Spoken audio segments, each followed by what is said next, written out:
Greetings and salutations. I am Bajongles, and if you enjoy my content, consider following me over on Twitch at twitch.tv/Bajongles1, where I stream every Tuesday, Thursday, and Sunday at noon Pacific Standard Time. You could also, if you'd be so kind, check out my Bluesky and Tumblr, both at BigBoyArt1, username Bajongles. Also, if you wanted to check my VODs out, consider liking and subscribing here on YouTube. It would be much appreciated. And with that, back to your regularly scheduled program. Hello, hello, hello. Hi. Hi, it's been a while. Don't mind my voice being deep. I said this last stream. I've been doing some singing practice and it's affected my voice a little bit. Uh, I'm very good at singing bass now, which is awesome.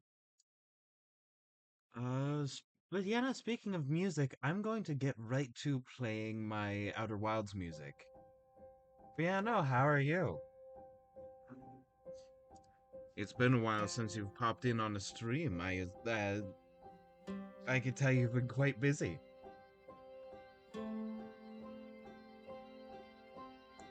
Meow. Meow. Ah. Hey, Gremlin, how's it going? Uh, how are both of y'all today? Oh, you're trying to find work? Yeah, yeah, that could be kind of hard. Especially currently. No, I'm glad both of y'all are doing good. Uh, don't mind me, I'm getting some stuff situated. I just had breakfast. I am I'm doing pretty okay. I got a bit of a headache. I think that's just from lack of drinking water. Uh, how were the mines yesterday? Oh, they were pretty good. There was uh, some of my friends and I were playing through a Hazard 3 mission on Deep Rock. Yeah, hydrate, you fool! Exactly. I have water with me, so that's why I'm not like leaving to get water. Mm. Wonderful. But yeah, no, we were doing a Has 3 um just basic Morkite mission. And we got we got that extra gold like modifier, and we had Potso gold, which means that we got 3,000 gold in one mission. Drown before you die of thirst. Yeah, drink those legs, stretch your water. Exactly. It's important to drink at least one leg a day, or else you're just not doing it right. That being said, don't mind it being black. It does that. Yeah, no, there we go. Uh, Monster, I'm gonna catch you up on some things since you haven't been here in a while. How long until your greed attracts a dragon? Um, you know, you can never dig too deep. Mines of Moria? What's that? Never heard of her. Uh, the king under the mountain? Who's that? That's a lot of dough. Exactly. Oh, speaking of multiplayer, Monster, uh, I have a Discord where I do multiplayer Mondays. So if you want to check that out, I could either send a link in chat or you could just go !Discord. I have Nightbot set up. How's your habeas corpus doing, by the way? Not great. Yep, there's the Discord. And on Monday, I'm trying to be more consistent about it. Because it is something I want to do and said I wanted to do is the multiplayer Mondays, and it would be awesome to have people in on Uh, like, you and I played Portal 2, and so I would like to play that again. It's very fun. Yeah, no, to catch you up on some things. By the way, how's the music? The music is a little loud on my end, so I'm gonna just turn down my volume. There we go. Super Earth will be invaded by then, probably. Oh, yeah. Yeah. Oh, yeah, yeah, I was thinking of, getting onto Helldivers. Uh, I've been... I've been yearning for the mines. Ever since I was a child, I've yearned for the mines. They moved training off Mars? Man. I have seen the new Flesh Mob. It's disturbing.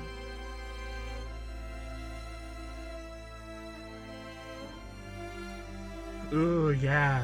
Ooh, yeah, I should probably go defend Super Earth. I've been too busy with the logistics. As we know, the dwarves in Deep Rock Galactic uh are the people like bringing back actual materials for the war effort. So like I should probably swap over from that to like actually fighting for Super Earth. But yeah, no, Monster, have you played Helldivers? It's quite good. I recommend actually getting it on PC because you don't need the PlayStation like subscription. Uh, very good. Highly recommend. You will come across the flesh mob. It certainly is. Some of my favorite games right now are, four-person co-op multiplayer extraction shooters. I have Left 4 Dead 2. I need to play that some more. It's very good. I also like Deep Rock Galactic and Helldivers 2, so I don't know, I guess it's just like a genre of game I like. We need all men, women, and children above the age of 9. Listen, Eldritch Clown Monsters, I've already signed up, dude. I'm already fighting for Super Earth. Do, you, do your civil duty. Exactly. Yeah, no, that has 3 gold mission was insane because we were waiting for one of my friends to get on. I wouldn't exactly call it an extraction shooter or a horde shooter. Yeah, yeah, but I would because like it has it has the same vibe of like going through fighting a horde of enemies trying to get to the extraction point while like doing objectives. Right? It has the same vibe plus like the 4-person co-op is like very fun. I feel like that's the right amount of people. PUBG is an extraction shooter. Uh I've never played PUBG. I'm gonna say it now. Here's my horrible dark truth that uh people don't know about. I have never played PUBG and I never want to. I play enough Fortnite. The forbidden lore. Fortnite is an extraction shooter. No, you don't go to an extraction point. You just win. Right? You win and then you do the gridding.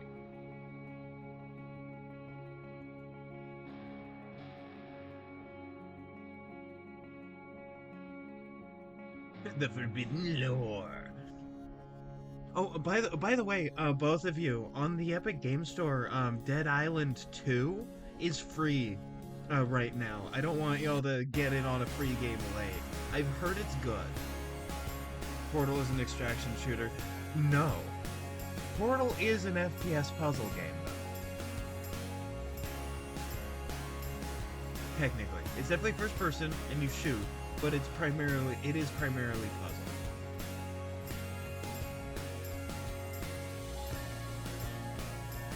We'll never pass on a free game. Yeah, no, exactly. Also, Happy Game. is free. Happy Game is by one of my favorite game creators, who does some pretty fun, neat little puzzles. You know, as I was saying, Moss, I should probably catch you up on this. I'm working on a game. Uh, right now I'm mostly on like concept art. But still, like I'm working on a game, and this is enemies for that. This is the boss of the first world, or at least the first pass of it. And I'm making some of his little goons. And I think all the enemies are gonna be these little guys, but like dressed up in different outfits. So like you have him in like the castle turret. He's also the bullets. It's very cool. I'm gonna change this a little bit. I like this Goober's design with like the World War One aviator goggles. That's very cool. But I do want to change the paraglider. Wings hand in a gay way. Exactly. Yeah, no, it is a game. It's full of very gay little clowns.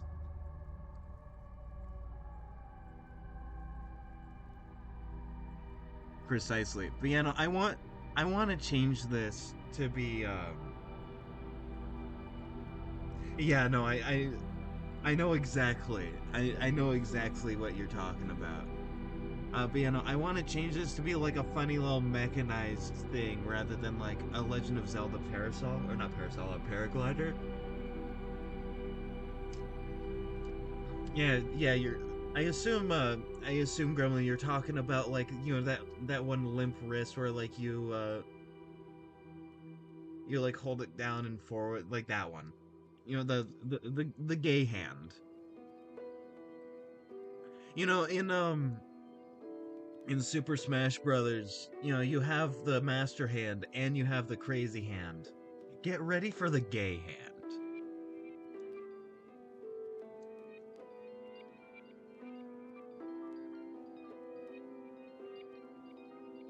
Nod sagely, exactly. What do I do? Ah, that's how. Okay.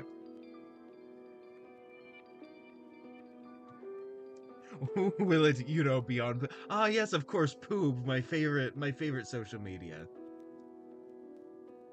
and streaming service. They've been branching out recently. There should be an ultimate move in this game. Well, it's gonna be a 2D platformer, so I don't know. Also, don't mind this clown being grabbed. Nothing wrong is happening here. Don't worry, don't worry, don't worry. It's fine, it's fine. Never been better, actually. And you didn't see anything. It totally wasn't slow Loris. Or not slow, it totally wasn't fast Loris, my bad. Slow Loris is his cousin. Ignore the consumption of clown flesh. Exactly.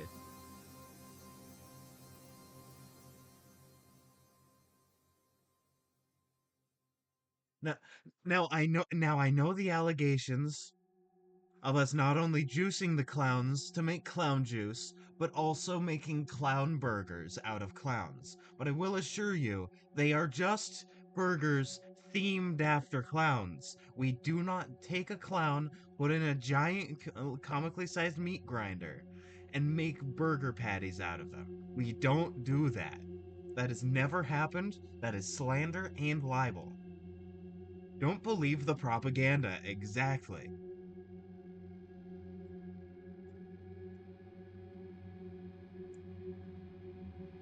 Hydration.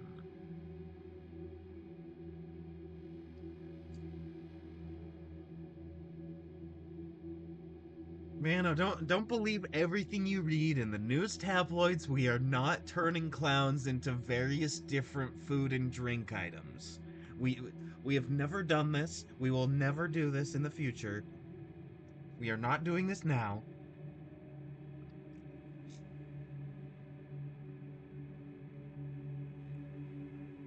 Okay. Now I have to be imagining. Critical thinking is important. That is very true.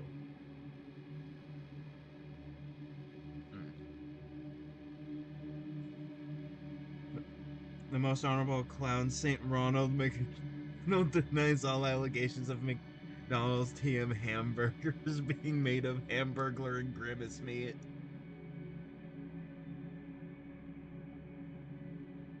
True. It's like that one like scare where people are like, McDonald's is actually horse meat, and it's like one horse is a animal that you can eat like legally. You just have to like announce that it's horse meat rather than cow meat. Also, there's more cows than people, and like there are more cows than people. It's not hard to get beef. It's harder to get horse. Gotta hit those thoughts with, yeah, no, exactly. We need to unleash the stratagems on the critical thoughts. Yeah, everything is edible at least once. Okay, what do I want to do? I'm being flooded with ideas, but I don't know what I want to do first. Even though true, even uranium. Go on, it has like 1 billion calories or something like that. I forget the exact number. It has 1 billion calories. You'll be set for life. You won't be hungry for the rest of your life.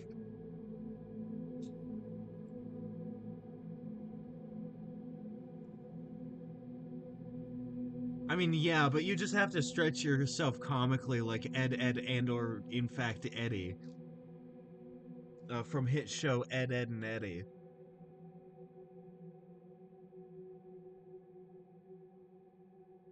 Just have a jawbreaker in your cheek bigger than your head. Yeah, Kirby, just Kirby mouthful mode that jawbreaker. I believe in you. You can do it. Okay, I believe I have an idea.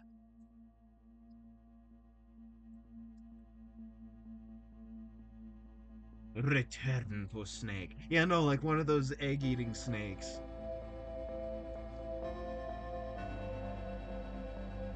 Oh, monster. That reminds me. I told this to Gremlin like I forget how many streams ago. But did you know that that here in Oregon we have a native species of boa constrictor? It's called the rubber boa.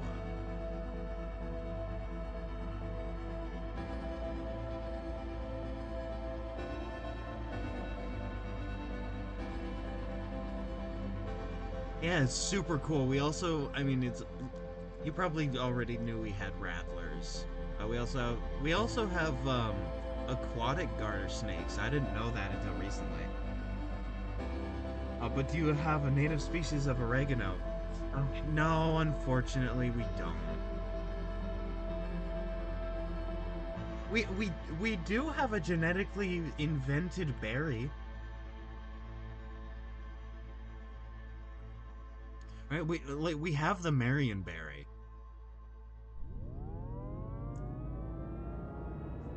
Fake ass berry? Nah, nah, nah. The berry's as real as it gets, man. We put that shit in everything. Right? Anything that you could use berries for, we put that shit in. It's amazing. It's sweet and tart in exactly the right levels. It's like a weird mix of a raspberry and a blackberry. Hey, don't insult Marionberry like that. Yeah, our pride and joy. Exactly.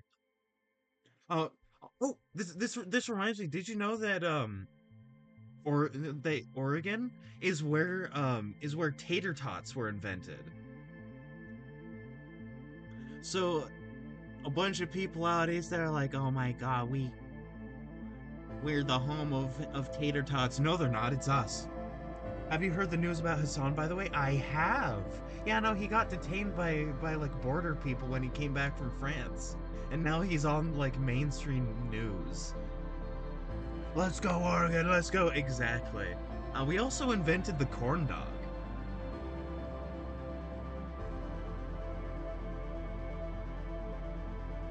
Which, like, I didn't know. Also, tater tot is apparently uh, tater tot's apparently a trademark term. Rip the Constitution, am I right? Yeah. Yeah. Yeah. You know, I've been seeing a lot of people on my feeds being like, if habeas corpus is like fully overturned, that means that, you know, every crime is basically going to be punished the same. Don't get arrested for little crimes. Do the big stuff. I was like, I mean, fair. Yeah. Yeah, I mean, that's sort of the mentality that happens with stuff like the prohibition, right? Or like, when they ban everything. If any aspect of something is illegal, then legally speaking, there's no difference between like doing something very small and doing something very big. Right? So like stuff like that, or like full on alcohol bans, for instance, are very bad ideas. And previous presidents, because he's corrupt in public, stupid fucking argument. Yeah. We're responsible for goat yoga. Are we? I didn't know that. I don't know much about goat yoga.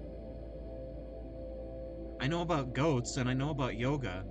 And I know that we have a surprisingly large industry of like alpaca wool, right? Like we have a fair few alpaca farmers. Big L and big W at the same time. Yes, exactly.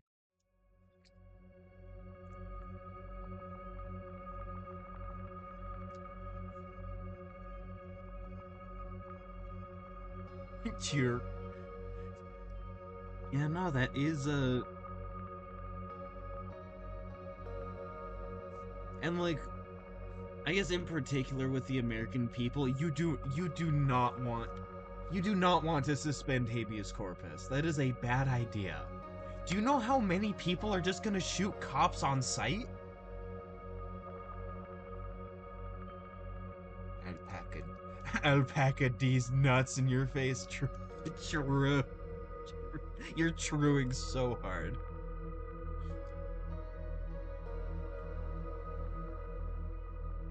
Like out of all the stupid things that that this regime has done, uh, both habeas corpus and the proposed porn ban are really, really bad ideas. Do I have a car? Not personally. Uh, not personally, but we have a couple of family vehicles. I can't believe you do this. Yeah, no, exactly. Uh, like there's a proposed porn ban and like this suspension of habeas corpus, and what that's gonna do is that's gonna lead all the people in these fields to just like go, you know what? It's all illegal. Let's do bad shit, right? Because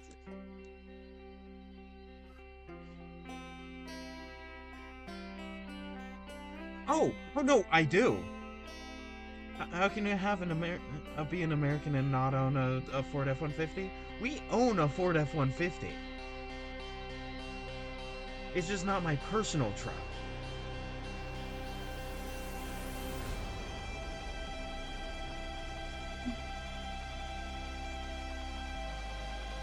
It's like a 20-year-old Ford F-150, and it still works like a dream.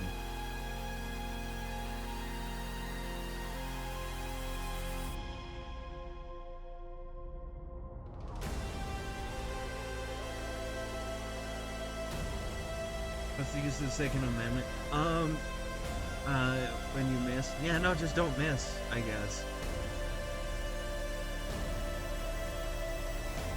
But also, I want you to know, by saying all this stuff and having it like recorded and having it just be out there, I am 100% on multiple lists.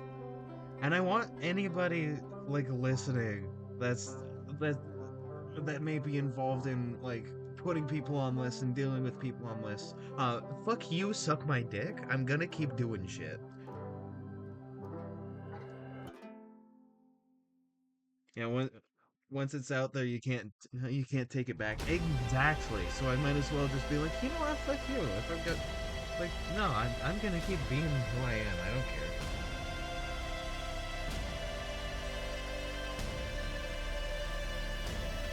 Yeah, fair enough. I've said it multiple times. I have a death grip on my mirth and whimsy. I have a fucking death grip on my enthusiasm for life. Right? It's not it's not through a lack of like knowledge or anything. It is from a deep concerted effort and love for knowledge. And all that being said, I won't kill myself. I'm not suicidal. If I go missing, it wasn't my fault. Yeah, no, go out and, that being said, go out and fucking enjoy life.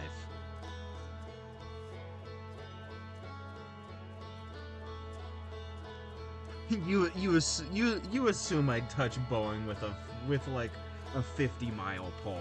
Nah. It's a good day if I'm still breathing. Yeah, no, exactly. Right, like I've been seeing a lot of people on my feeds being like, "Man, the 2020 effect is finally over." And what they're talking about, the 2020 effect, is depression because of the pandemic. We were all stuck inside, time warped. Right? And people are like, "Man, that effect finally kicked off." I was like, I've been like making a concerted effort. I've been seeing the world in all its color and beauty. I've been taking in the marvels of every leaf and every bird song.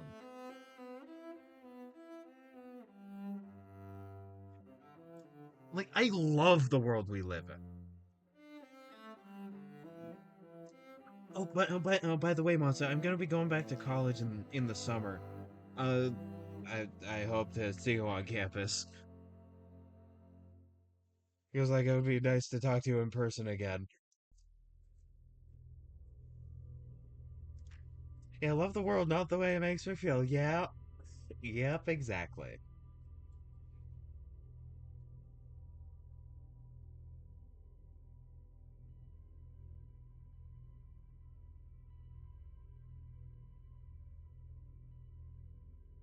Yeah, no, we're like relatively speaking compared to the rest of the country, mind you, because everything's kind of going to shit.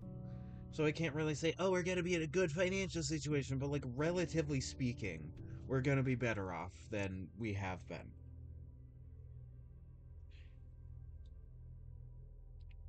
Wait, Hank Green went on the Daily Show too? Wow, love that guy. Also, I will say I do not like Hassan, mostly just because I find him annoying. What happened to him is fucking absurd, and he did not deserve that. Right? Like, I don't really necessarily have a problem with him as an individual. I just, like, don't like his stuff all that much. Oh, yeah, to talk about tuberculosis. Oh, is tuberculosis making a comeback again? Do I need to get out my Arthur Morgan cosplay? I prefer Vosh. Yeah. I also like Xander Hall though. Like Xander Hall's also very fun. Um, Shark 030 is has gone on like indefinite hiatus because YouTube's not working out financially, which is a shame because he's also pretty cool. Pearlmania 500 is pretty interesting. Yeah, there's a lot of people I enjoy watching. Let's see. It would be nice to continue college, but I have to figure out financial aid first. Yeah, fair. That's thanks to RFK Jr. Oh, fuck.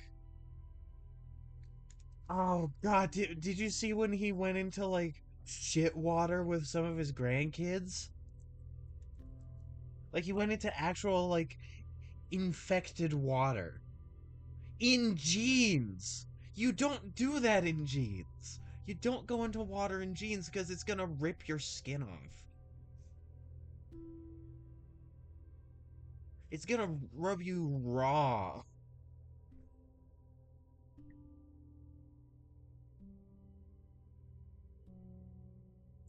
But in measles, we eradicated measles here. Now it's bad. Thanks, Texas. Very cool.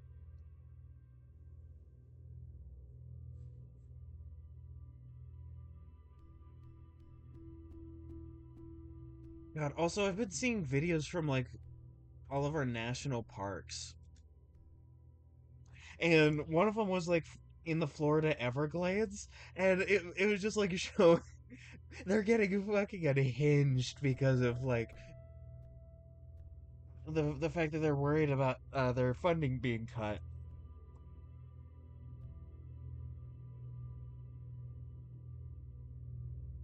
And eating his brain killed the worm. Yeah, I think it killed the worm because of all the drugs he's on.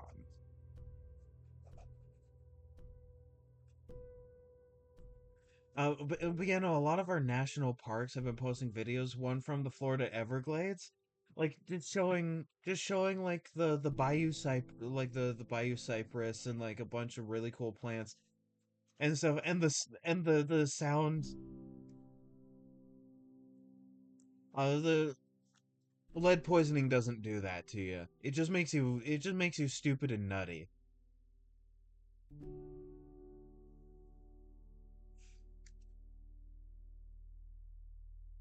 But yeah, no, and the sound they used for the video was a lady singing about like sucking dick like nasty style, and honestly, so iconic. That's that's so iconic. That's very Florida. Respect. No, no, no. It is probably the mercury. He ate so much to Monster. Oh, okay. You're gonna be right back. Okay. Send you that video if I would. It is on TikTok, so I'll have to uh go through a couple hoops to do that, but that should be fine.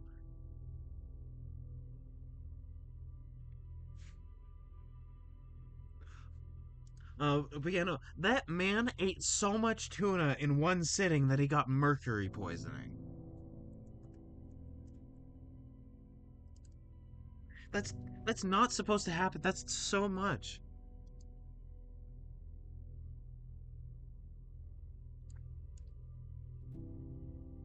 God, I just got notifications that one of my friends liked a video that I reposted.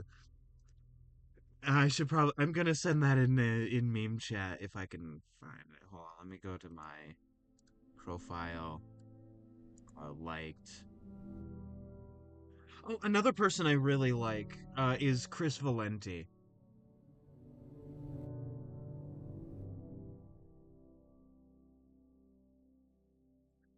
Okay, how far down is the video? I'm already forgetting what the video is, and that concerns me. He just purged himself before Congress? What?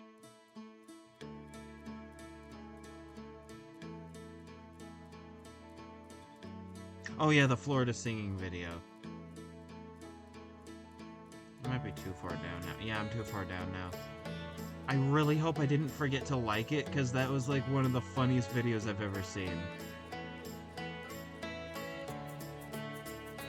A video about Quan Mills.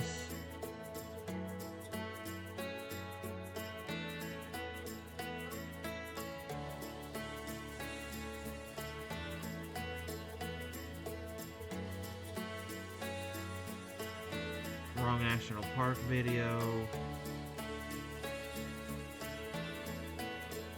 He lied under oath. Well, lying under oath is very, very unsurprising.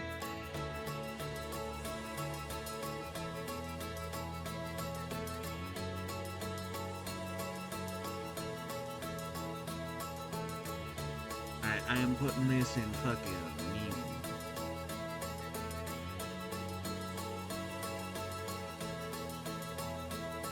There we go. There we go. It's very funny.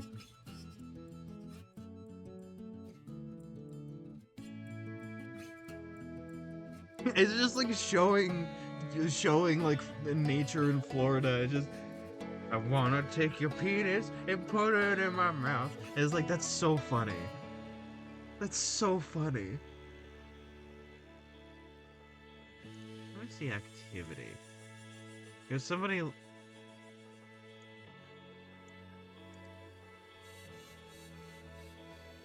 Okay, here's.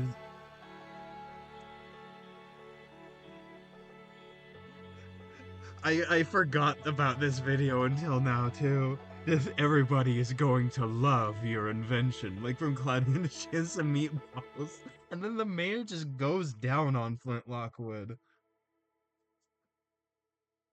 He's just going down on him.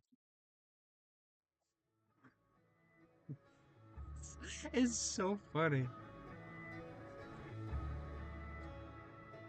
the goofy.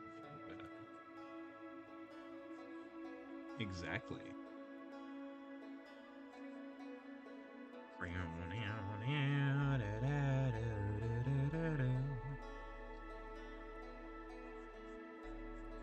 Let's see, I'm going to have this, and it's going to be very cool.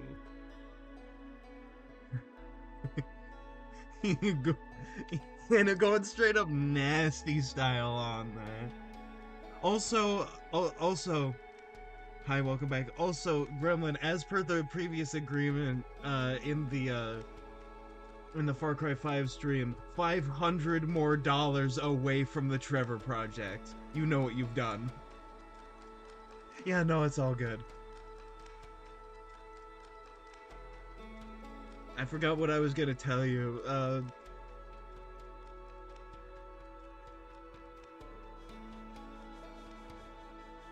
No, you don't, Rit. The fucking Hawk Tua jokes.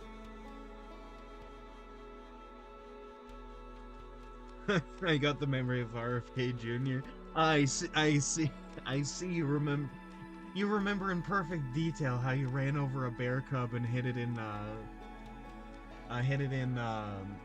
Central Park, New York City. What was I talking about? Listen, one of the most terrifying things to me as a person is memory loss. And so having ADHD is a disaster. Because it feels like every day I've lost at least one memory.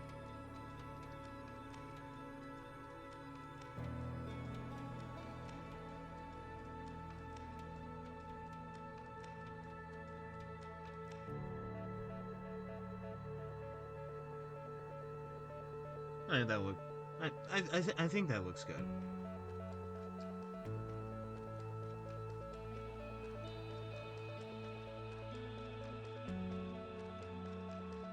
It was a moose and no, with my 2003. How'd you survive that? Like a moose is a walking wall of a walking monolith of meat.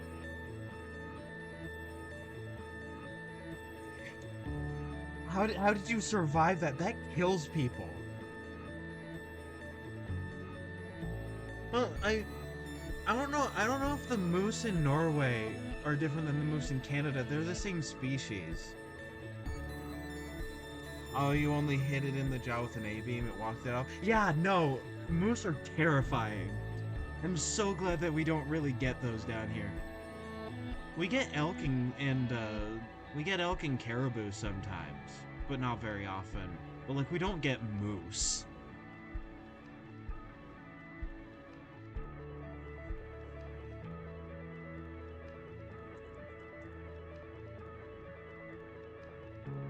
Yeah, I only hit a moose in the jaw, no bigs. Yeah, no biggie.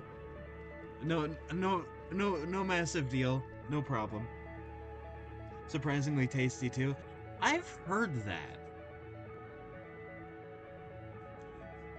Oh, by the way, Gremlin, you probably haven't. You might have, because you do have the Eurasian bison. But have you had buffalo? I haven't. It's quite good. It's a shame that it's a shame that the U.S. government said, you know what, fuck them. Like the U.S. government just went, you know what, fuck them natives. We're gonna kill a food source of millions of people. Like not millions of people, but like millions of animals. Herds big enough to see from space.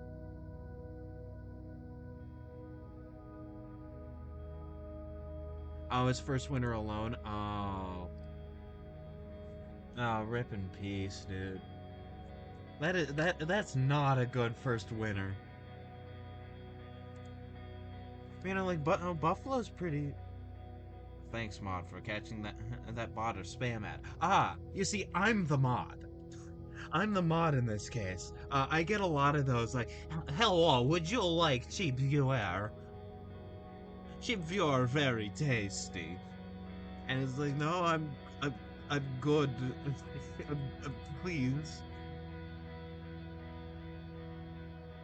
You have had a buffalo. All right, nice. You know, it's very peppery, like naturally, without any like seasoning. It's quite good.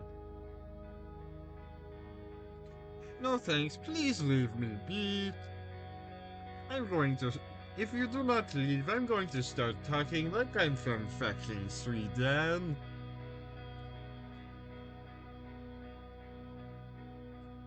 And then the bot leaves.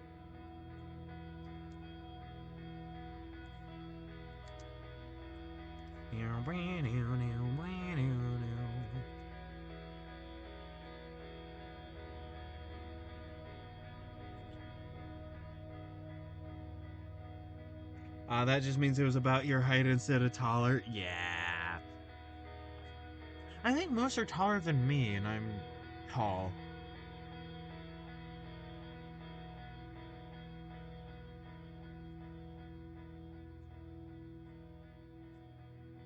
Also, I hope it has a little jam on the side, because I love me some jams. I love me some good jams and jellies. Like I said, Marionberry, Peakberry.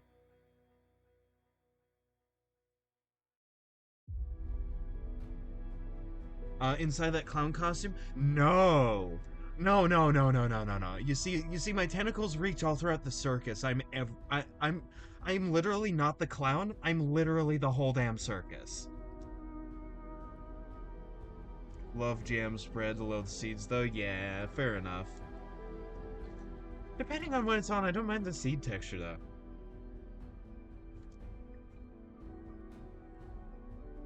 But yeah, no, Gremlin, I am the circus.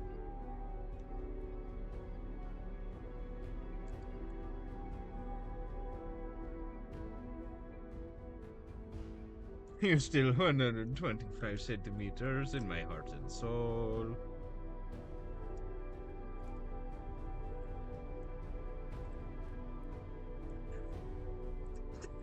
Alright, for context, Monster, because I know you use Imperial. That's about 4 foot.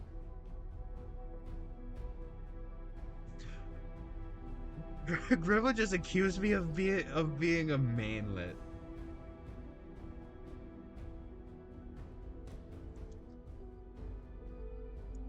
Let me look that up.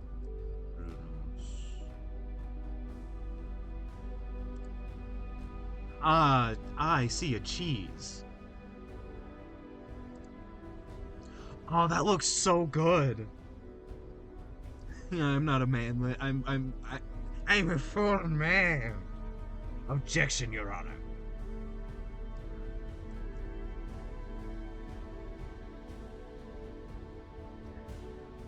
Yeah, it looks like a caramelized cheese, and that oh. Now that's something I wish I could find here. I might not be able to find that. It's sort of in the same way where I would love to try nduja. You know, like that spreadable sausage. People here were so desperate for it that they started smuggling it in, and then it got banned. Nduja sausage is banned here because people were so nutty for it. They were going crazy for that sausage. I did the shape wrong. I'm actually gonna have it be here because it's slightly funnier.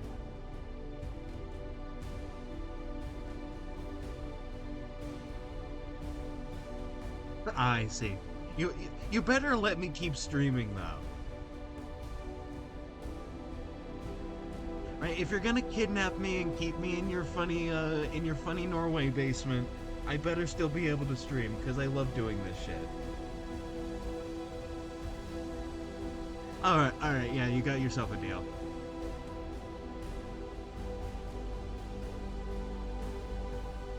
People will go through for great lengths for the munchies. Yeah, no, true. I was talking with a friend of mine from Berlin. Uh, yeah, no, Americans, we love food. We fucking love food. It's not just like a like like our food culture is so, oh my god, I love food. I could talk for years about food. Like I'm not even fat, right? I'm a tall, skinny boy, full of tentacles, mirth, and whimsy. But like I love food so much. It makes me so upset when I see a lot of British food that has like no seasonings. Oh my god.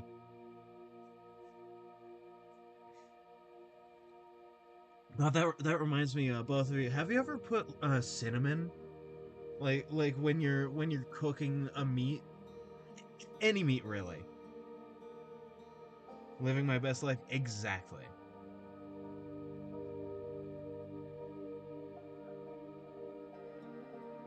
Shit, really?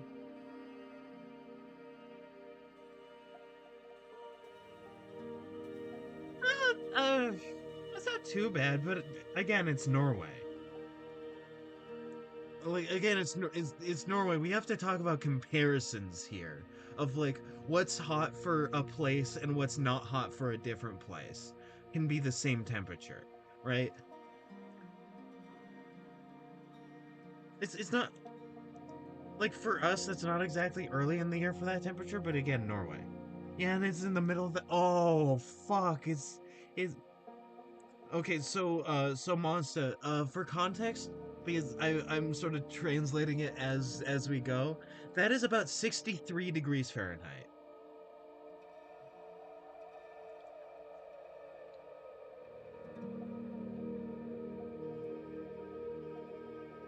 In the middle of the night. But like it is May. It is May. Right? So like for us it's about like super hot. Yeah, 62.6. I if it's after, if it's like point 0.5 or after, I round up. If it's below that, I round down. So like it's about 63, yeah.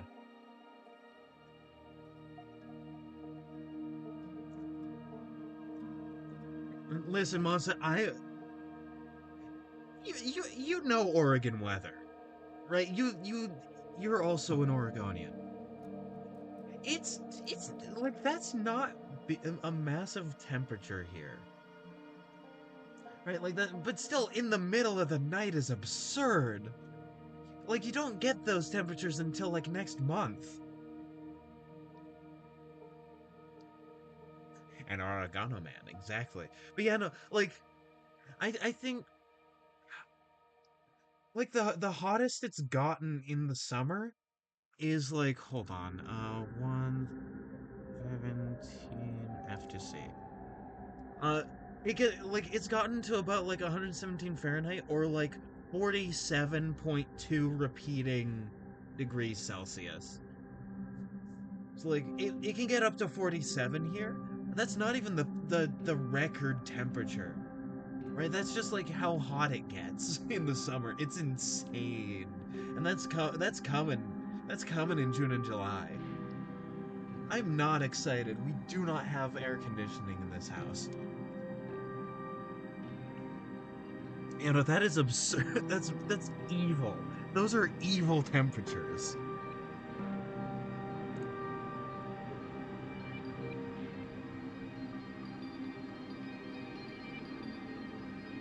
Just fans. No, I see. Rest in peace.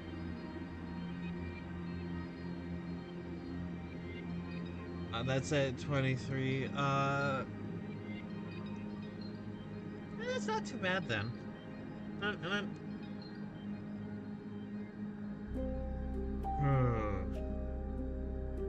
no, that is bad.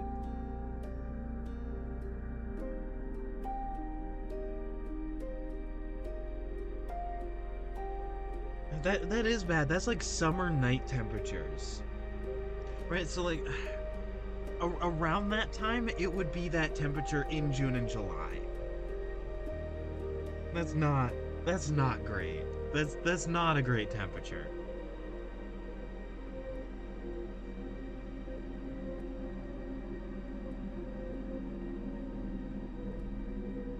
I hope your summers are kind to you. I really do. I keep pressing a button that I don't want to press. I'm sorry, the Control Z affects the size of the brush now? That's weird. I mean, I'm not against that. Like that is a bit of a bizarre thing for Krita to decide to do.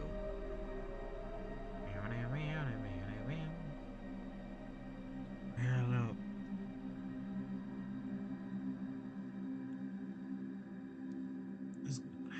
Man, 63 degrees at like 11 at night. That's in May. That's not good temperature. That's not good temperature, my man.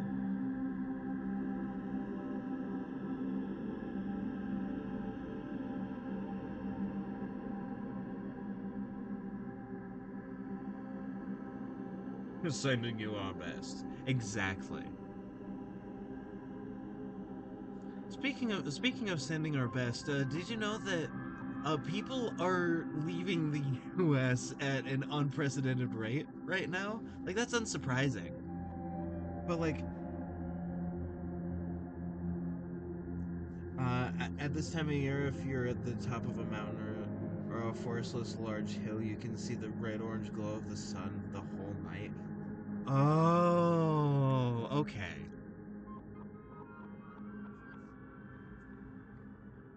Yeah, one of my personal favorite streamers, Salty Job. She lives like only a few minutes away from the Arctic Circle, so she has. If you could, you'd likely run to Canada. I understand, but also I love it here too much to run away. I love it here too much to run away. I'm sticking it out. I love it here.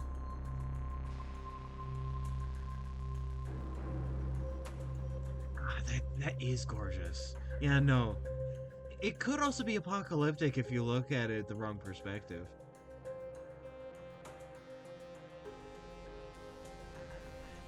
You know, Salty Job has like a blackout curtains for a reason. Because like during the summer, it it's just like non-stop light. It's insane. People up in Canada and Alaska have to deal with the same thing, and I don't know how they do it.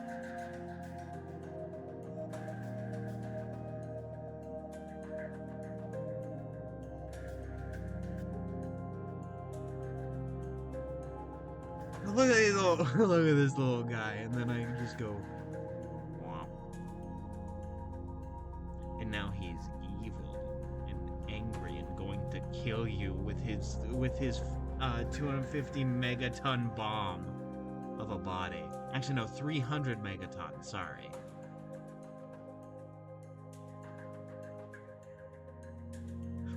I need to look up what a megaton is.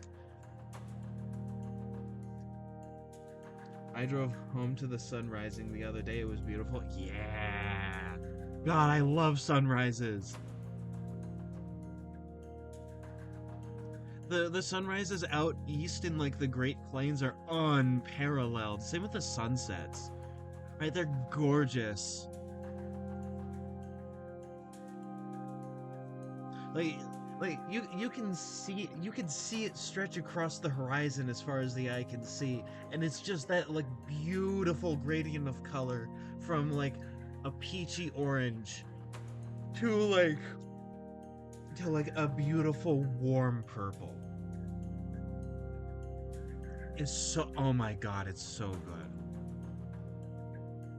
And seeing the actual arm of the Milky Way that we're on like at night is a legitimately transformative experience.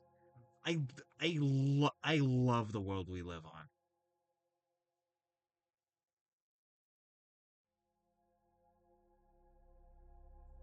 Right? Like we're incomprehensibly lucky that our moon is the exact right size at the right distance to give us eclipses.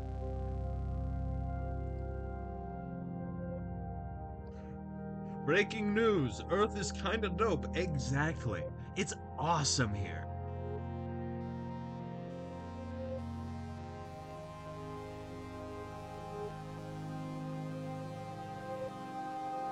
And I saw a video. I saw a video from somebody like complaining about how like how did they put it? I forget how they put it. Oh God. God damn, yeah. It is incredible that our planet even exists. Like, let alone the way it is.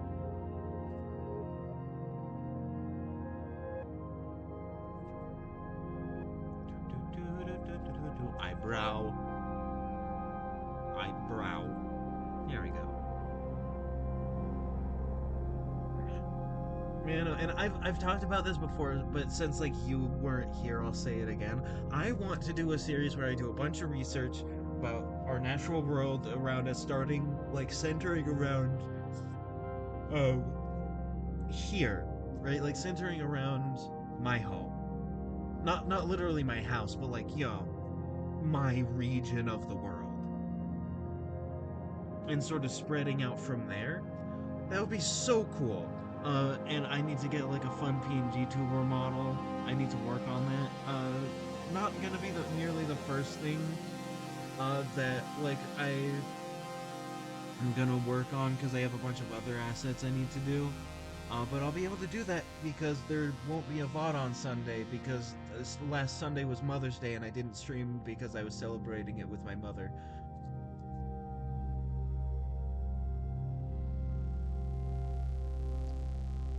Uh, but that just gives me extra time to like do art assets. Yeah, no, it's so cool. I love it here. Oh, I got a Discord notif. Oh fuck. Oh fuck, that's gorgeous. Also, wrong chat. There's nothing meme about. There's no meme. There is no meme. The sun is beautiful. There is no meme. The world is great.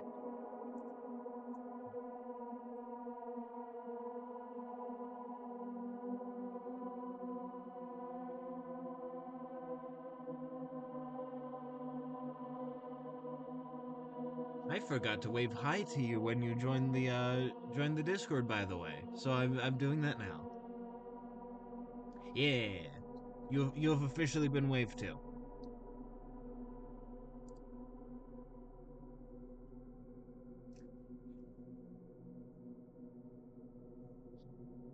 Yeah, no, that's gorgeous. Is that Scotch pine?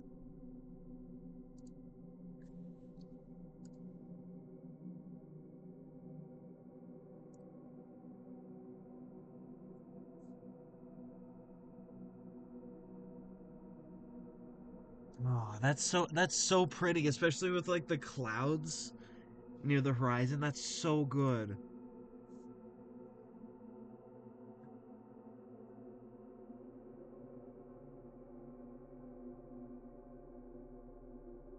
I have I have a fun little idea. And this is specifically a reference to like this is a reference to a specific movie. There's gonna be another little guy riding the big bomb, and it's gonna have a cowboy hat. And it's gonna fall on you.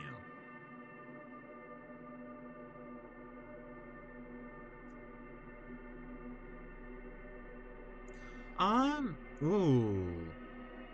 Ooh, maybe. I can add that. I can add that. Give me just a moment. Text channel. Oh no, it's Norwegian birch. Nice. I love plants. That's why I'm going to college for it.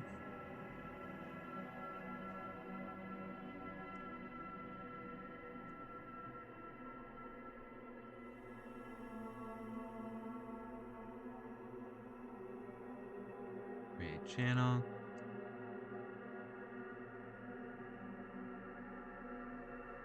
I wrote pics. I forgot how to do a certain thing. Give me just edit channel. There we go.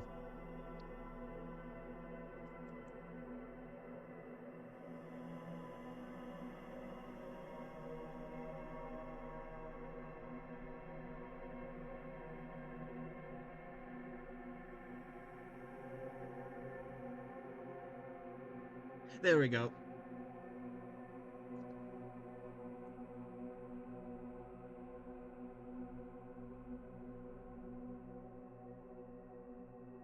New channel who dis. There we go.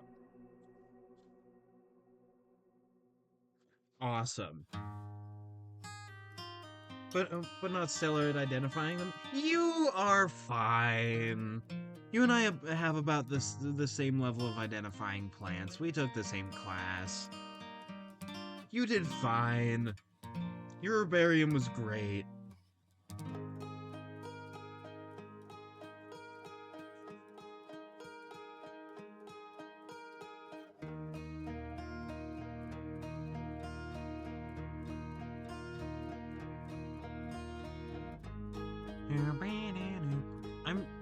I'm still upset about how much my Douglas fir like exploded in my herbarium.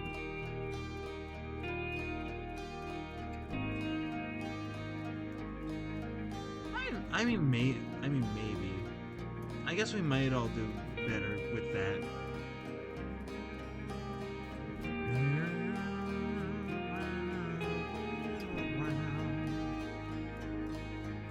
Rip our herbariums. Yeah, mine's still mostly fine, but god damn. God, that one.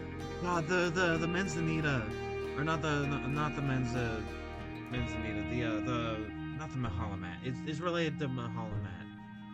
It's one of those ones we got on the trip, so they don't rot. Mine's not rotting because I did it properly. It's just like they're falling apart.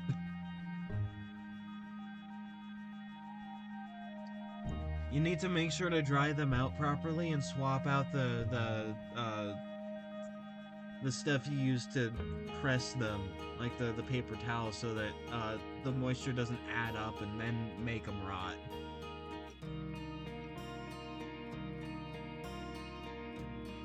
Yeah, yeah, that's kind of something you have to learn through trial and error. I never ended up getting that big leaf maple.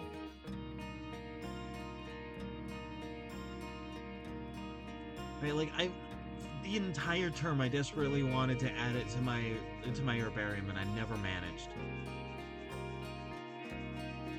For con was nice enough to buy a print plus for oh, came in clutch. Yeah, I just used cardboard, paper towels, and like a bunch of heavy books. Right, I did not use anything fancy.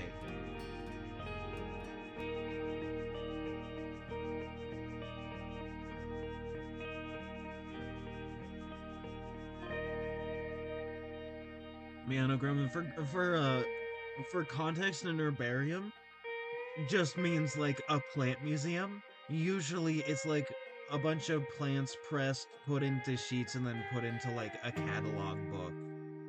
where they're like alphabetized by like by like genus, species, subspecies. I'm very good at organizing in that way. Like once I have a way to organize stuff, like once there's a system in place and I know what the system is, I'm very good at keeping things organized.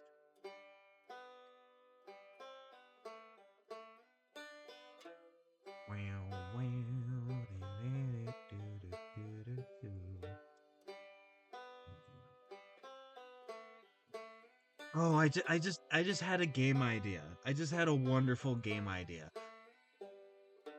I can't make it yet because I don't have the skills to make it, but I have a fun idea. Like how Outer Wilds is all about discovery and it's basically like one big puzzle box where like your quote unquote upgrades is knowledge. You learn a thing and then you're able to get through stuff. Right? Very cool, very awesome. Peak gaming. Now, imagine this, but it takes place on one planet with a really wacky and weird ecosystem that you have to deal with. Right? And you have to learn about and like you have to do the right things at the right time for the right purposes because like all the plants and the animals and such and like the fungi and all that are weird. And like that's the only way you can get through is to learn your environment. That would be so cool. That would be so cool. I would love to make that.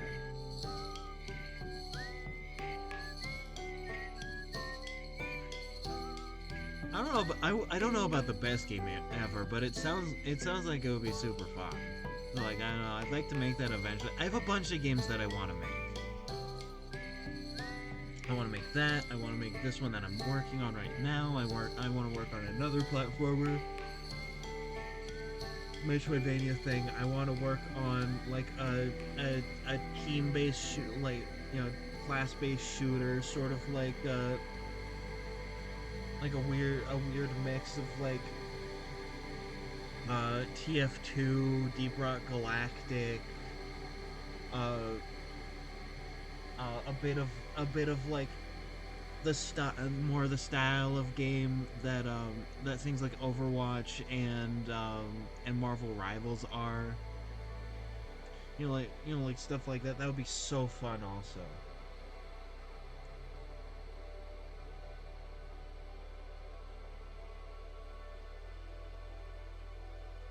And I have so many ideas. My camera mysteriously turns on. My OBS has my camera already as an asset, and it just shows me as Grug from the Croods. Just I have an idea.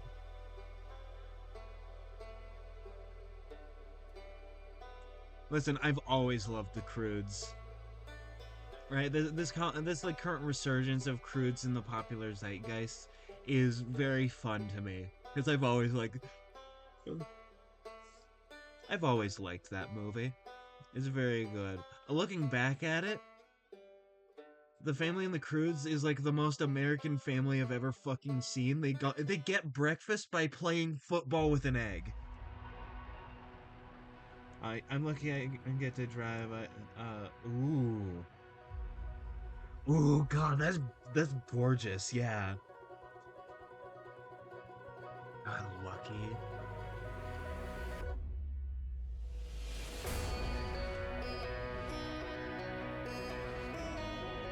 No, pardon me just a moment. Uh, I'm gonna get water. I will be real fast. So I'm going to do my classic BRB, and then I will return shortly. There we go. I have returned. I have water. I went into my kitchen and it smells like a freshly cleaned pool. I'm lightheaded.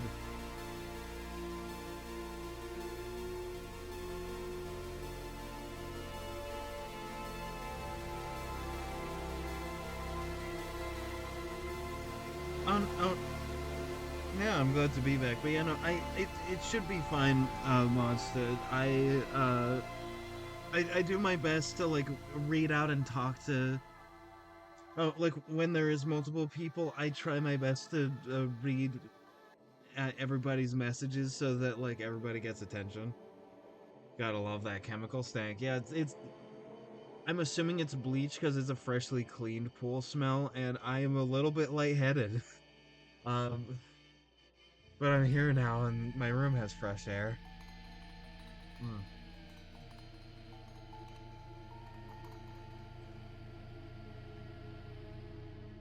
Oh boy. I'm just gonna lean back. I will talk a little, just a little high. Yeah, no, just a little high from the bleach fumes.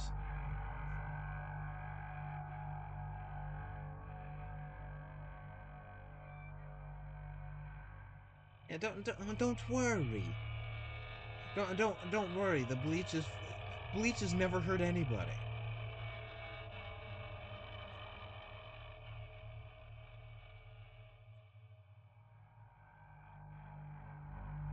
It was funny you reminded me of for all all the people that I know that have either done drugs in the past or actively partake, particularly in weed.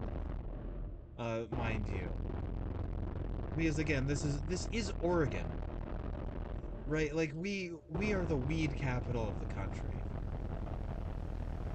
as far as I remember, and also like my Berliner friend likes to partake in weed. I've never willingly done drugs. I've never. Well, no, I have gotten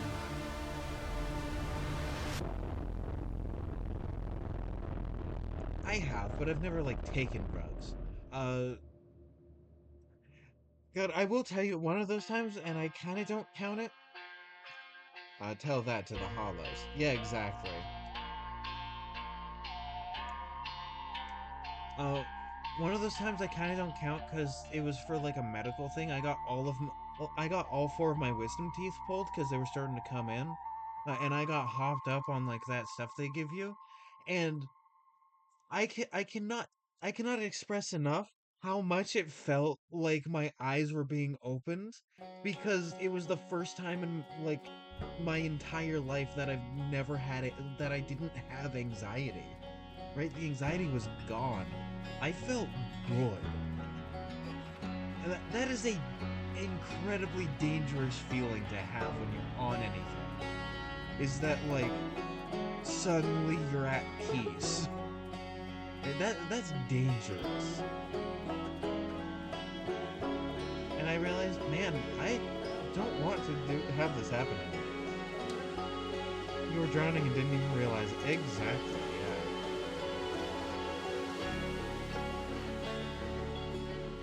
Tell that to the fucking god. I ate an edible once and I just lost my balance for 2 days. The longest hangover I've ever had. Ooh, rip.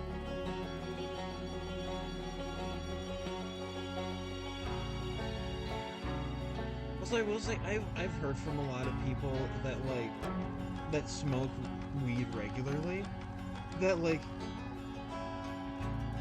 they legalized it. Right? But that also means that they're spraying shit on the weed now. Right? They're spraying shit on the weed. Which means they're adding the chemicals that make us like sick and drowsy. Right? That are basically in everything now to like the legal weed. So it's still best to get it from like an independent vendor, basically. Since like, it is legal to sell weed in the state now, so like, being a drug dealer for weed is just like you can just kind of do that as long as you have a license.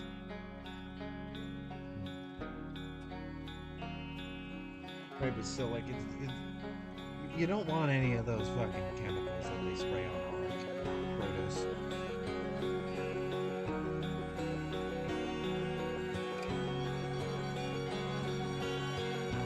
I mean, I've never had to do these weird, like, these weird, like foot shoes from this side. Oh, you can't hear me over the music. Sorry, I was leaning back. Let me lower the music a little bit, actually. Uh, actually, no, I can keep it at the same level on my end.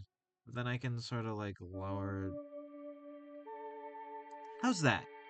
How am I sounding? Uh, I can and will repeat what I was saying, so don't worry about that. My memory is not completely gone. I'm not Joe Biden yet. The music is too loud. Okay, let me. There we go. Okay, minus 14 dB. Also, sorry about my voice. I have a little it's a little sore, but I'm fine. I'm trying to get to a level that sounds good. Okay, there we go. All right, that should be good. How's it? How's it? How's it going? How's it good? Is it good? I don't know what I'm saying, but I know what I'm trying to mean. How's the music? Bodies be that way sometimes. Yeah. I talk a lot is the thing. And like I don't just mean on stream. I just kind of talk a lot. Hmm. All right. All right, good. Hog, awesome. I'll just make sure not to lean back next time. I was leaning back cuz I had a headache, but it's gone now. But you know what I was saying is I've never done these weird like feet shoes from this angle, so I'm trying to figure that out. Mm, more water. Waiter, more water, please. Mm, very good, very pog. One of my least favorite things is that lately, just because of how much I've been doing art, I've had to draw so many feet. I don't like this. Feet don't make me happy. They're not the hardest thing to draw, but they're certainly my least favorite.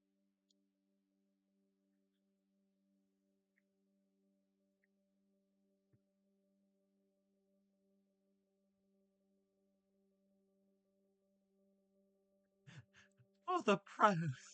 Just the oh, what I do for love. Like curse the cowardly dog.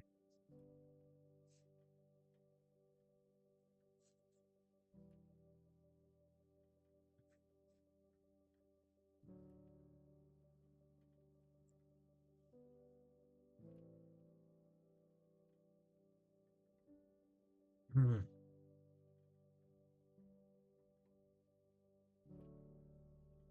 All right, there we go.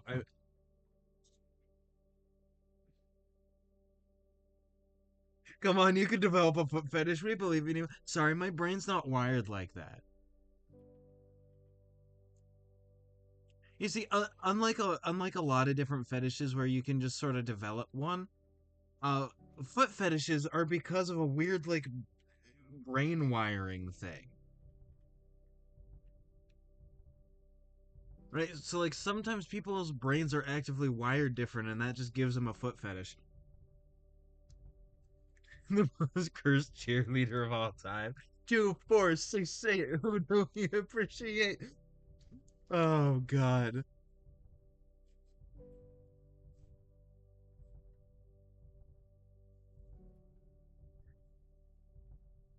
God, let me tell you, once I get to editing a bunch of like YouTube shorts, once this self-assigned season 0 is over, uh, we can always get an electrician to repair it for us. God damn. Listen, I have a lot of fetishes. Feet are not one of them, and I'd like to keep it that way.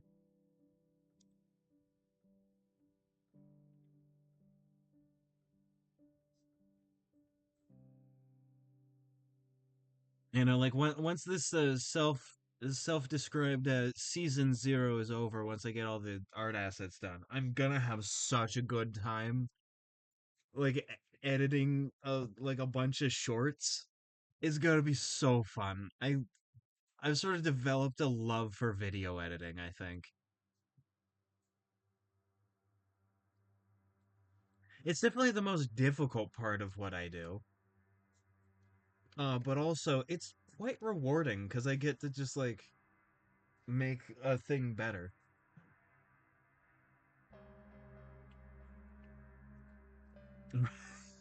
Ankle fetishes are where it's at. The Brits in the Brits in the 1600s knew where it was at, brother man. But it seems daunting. It can be. It can be in like basic terms. In basic terms, editing is just like cutting bits out, right? Like that. It's not that complicated. In its basic form.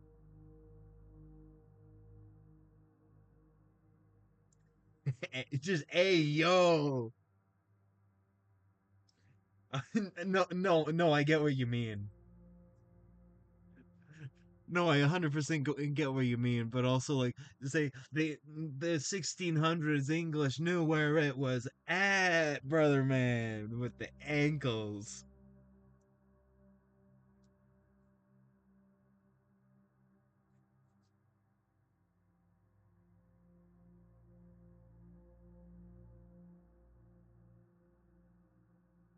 That is very true.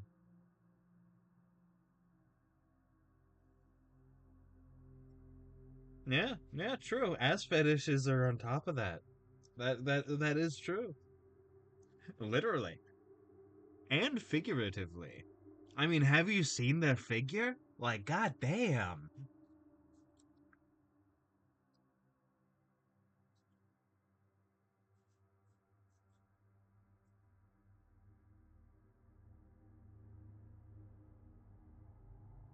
I am not at the top of my hand game today, but that does not matter. That matters about zilch. None.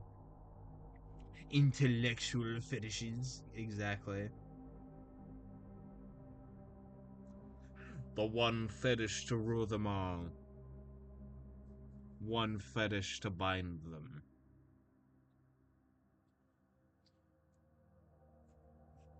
Let's see, the cowboy hat.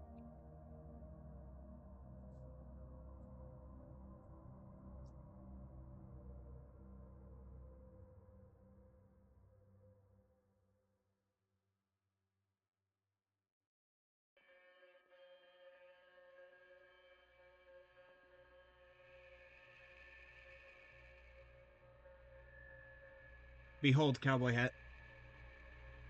Sounds like collecting infinity stones, yeah.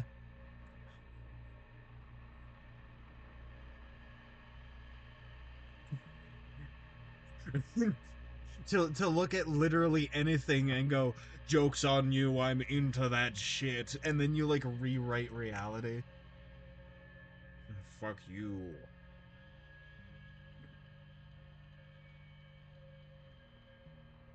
Gremlin, $500 more away from the treasure, from the Trevor project.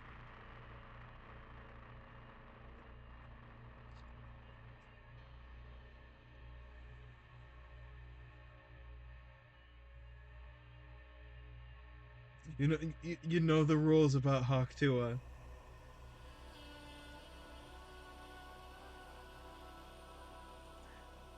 Now on the other hand, minus the joke, yeah, you're right.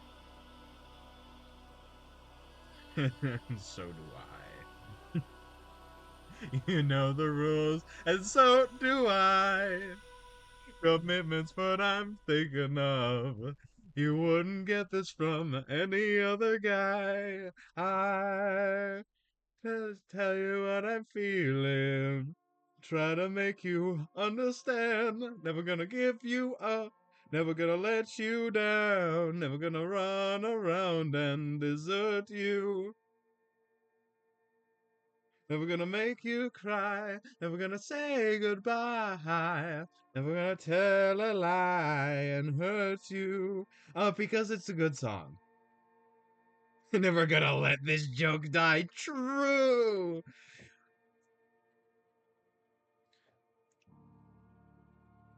We've known each other for so long. I unironically love that song. I will say though, like I do have an actual like physical reaction to whenever I hear the drums at the beginning. Just ba-doop doop doop boop boo doo doo bow bow bow bow bow ba-do-do-do-do doo doo. Why is this song so damn catchy? I'm dying. There's a weird studio in the vibe. There's a weird vibe in the studio today. True.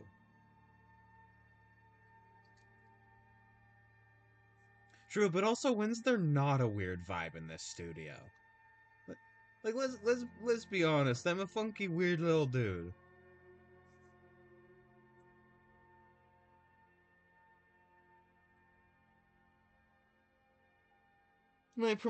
And I promote the joys of being a weird funky little dude, so that it may spread to others.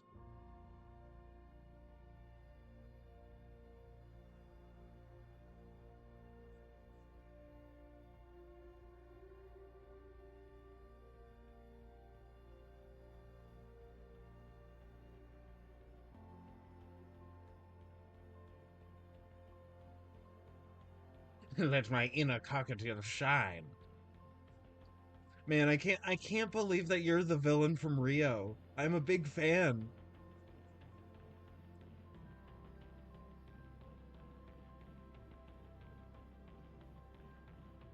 I'm such a big fan of your work in Flight of the Conchords, the New Zealand band. Oh my god. I also loved your work in Moana.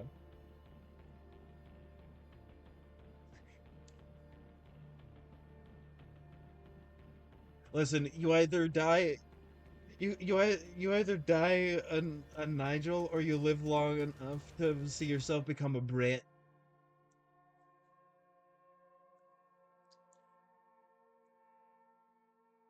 Well, no, he's not Nigel. The guy, the actual like actor's name is Jermaine. Oh my god, wow, thank you. Exactly.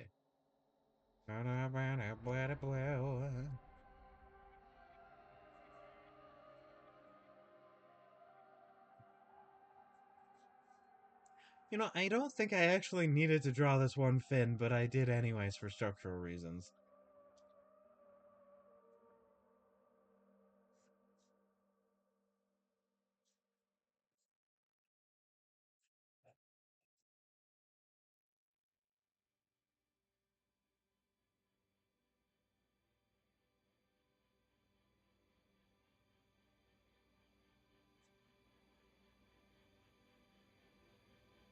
There we go, speed lines. Awesome.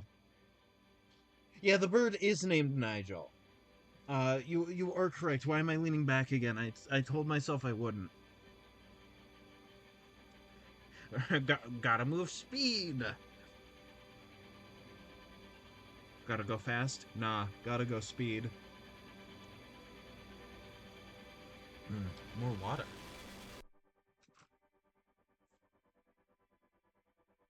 Mm.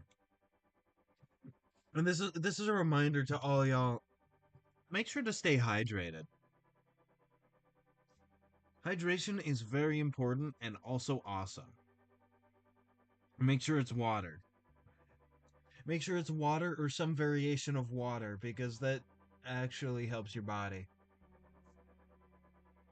Dr. Pepper specifically is a good substitute because Dr. Pepper is love and life. It's peak beverage. Mm. Either that or all the citrusy, like all the citrus they got in their sodas out in Italy. Ah, I see. You have a toxic personality. Drink a Fresca. Now, if you don't know that reference, you need to watch The Boys.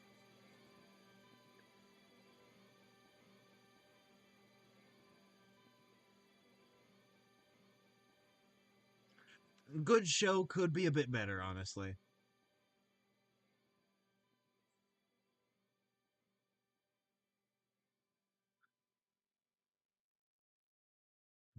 The boys. Oh, you reminded me because the bears monster uh like Gremlin. I know you've heard about this because we talked about this. Monster. Did you hear about the new pope? Did you hear that the new pope is from Chicago?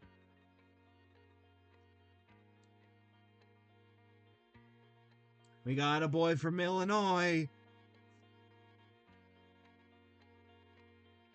No, Pizza Balla is the Italian guy. No, Pope Leo the 14th is original name is like Prevost. Yeah, no, he's a Chicago boy. And I want to tell you why this is significant. One, first American Pope. Second of all, because it was said that America would only get a pope once it was in decline because it already like owns the world. And so now that we have a pope, I guess we know what that means.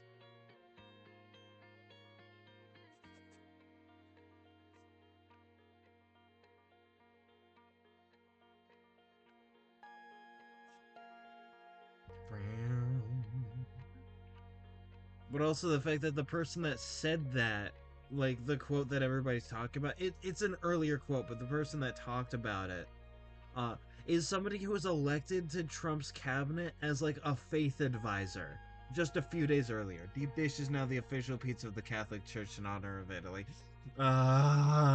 It's not a pizza, it's a pizza pie. There's a difference because it's not a mostly flat bread with stuff on it. It deep dish has an actual pie crust. It's an actual pizza pie. And people are like, "Oh, I love deep dish pizza." It's a pie. It's a pie. It is a valid pie. It is a very valid savory pie, but still it's a pie.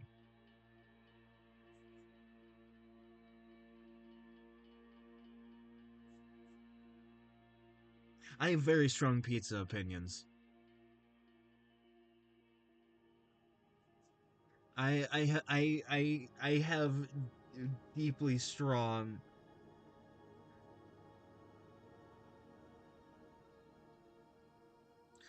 The Father, the Son, the Holy Spirit, and the Bears. Let's go, Bears. Also, I love that people are saying he's a Bears fan, but like he's not. And so a bunch of people are like, you are slandering the Pope by saying that he likes the Bears. Right? Like a Cubs fan. God, people love their sports.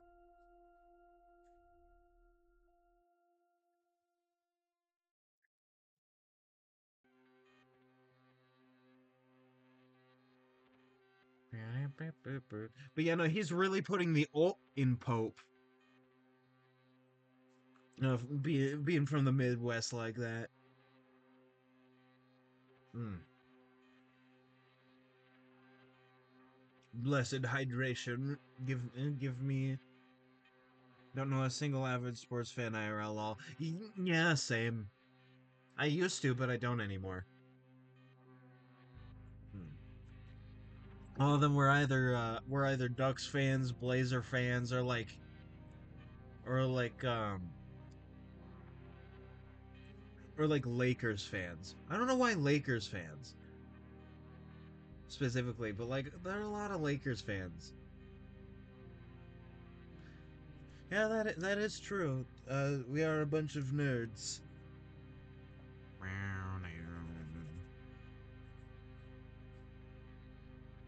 God, I keep seeing on my feed like some Norwegian hotel advertisements, and they are some of the best things I've ever seen in my life. Like I wish we had I wish I got ads like that on my like actual YouTube.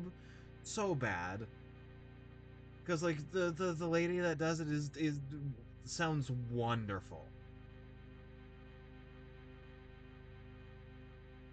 It's just like going around advertising like, "Hey, come to these hotels in northwestern Norway. It's like I do want to go. You know what, ma'am? I do want to go to Norway.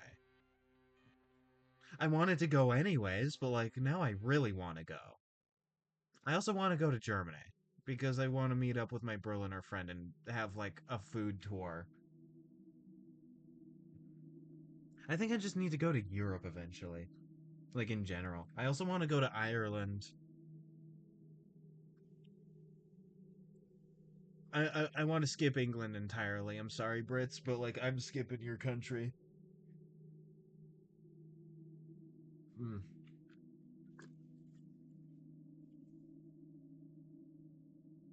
I I know, and by the way, I know the size. I know the size of Europe. Right, I've taken 18-hour car, like one way car rides, like car trips. I can make it. I I can make it. Right, I'm not a pussy. I know. Now's the perfect time of year to the tundra is molten and the midnight sun is up. True. The only issue is getting back into the country. Getting back into America. Is there somebody wanting in? Hi. Hi there. Hi, Nams.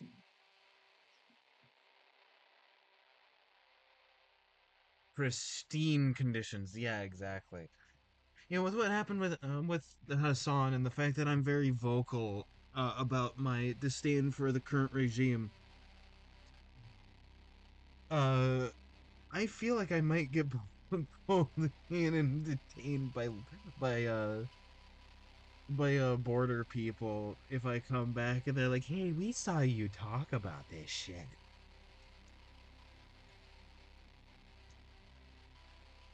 Right? So like the danger is more like coming back in.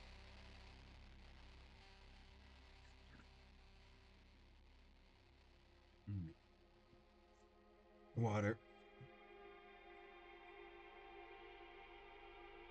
It's not the FBI I have to worry about. It's the Gestapo, also known as ICE, that I have to worry about. Because they're like, hey, you said something about our glorious leader that we do not like you saying. It's like, cool. Uh,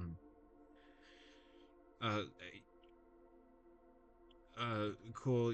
I guess you're calling me a terrorist now just because I don't like that my rights are being taken away, and the rights of everybody I care about, and all other Americans, and all this shit is happening. But anyways, mm. man, my throat hurts. I should stop sucking dick so much. I kid, I kid. I don't actually enjoy sexual activities.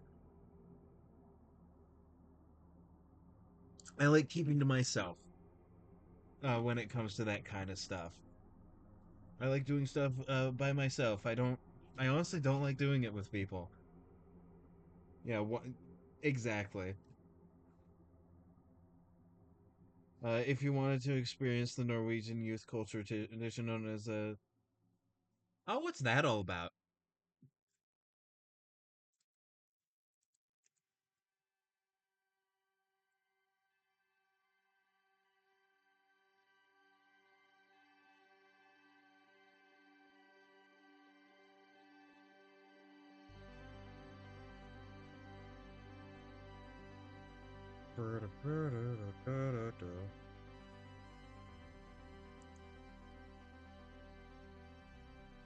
From what I can see, it's people's last year of pre college school, and so they go fucking hug wild. It's like a sweet 16 or a quinceanera. Yeah, I wonder. It's about to be high school graduates traditional party time before exams and the net. Ooh, interesting. I've never really been to parties. It's not like I couldn't have gotten invited, it's just I wasn't really interested, frankly. There was one time I tried to go to prom, but I got suspended from school right beforehand, so I couldn't. Like, I wasn't allowed to. Alt Okay,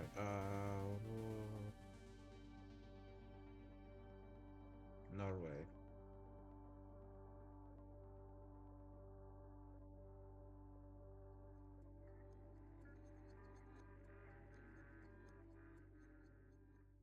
Oh, wow. Oh, wow, that's fancy. We don't have anything like nearly that awesome, frankly.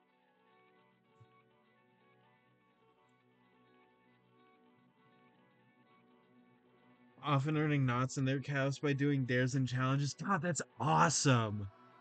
That's awesome. I bet the old people hate it.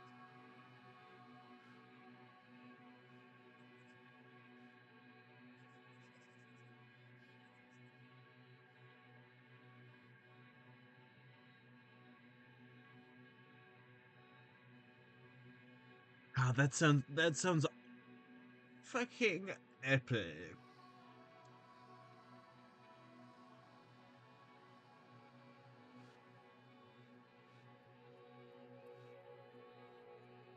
Yeah, no, that sounds fucking awesome. They're easier to deal with than old people. Yeah, most likely. Yeah, that's most likely the case. I figured. Let's see how. Okay, it goes this way. Actually, let me double check. Yeah, it goes clockwise.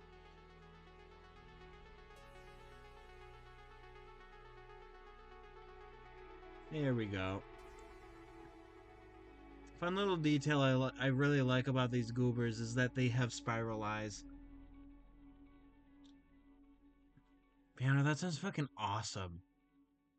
And you're counterclockwise.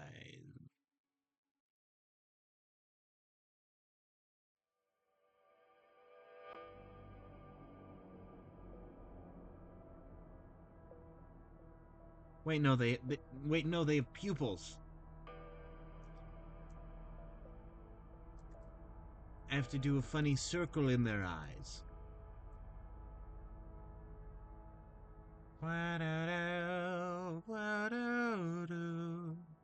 There we go. There we go.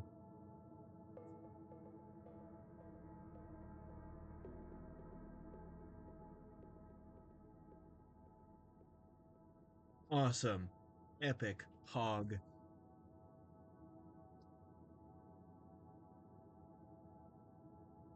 Chef's kiss.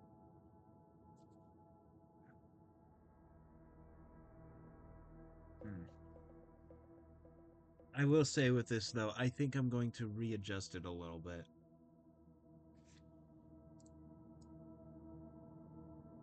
There we go.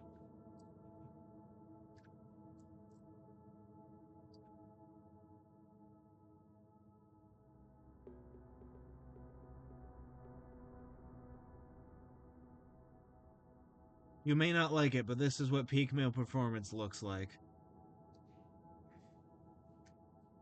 Although the buses are have so large sound systems that they need to have a small generator and a tiny trailer behind them. God, that's awesome.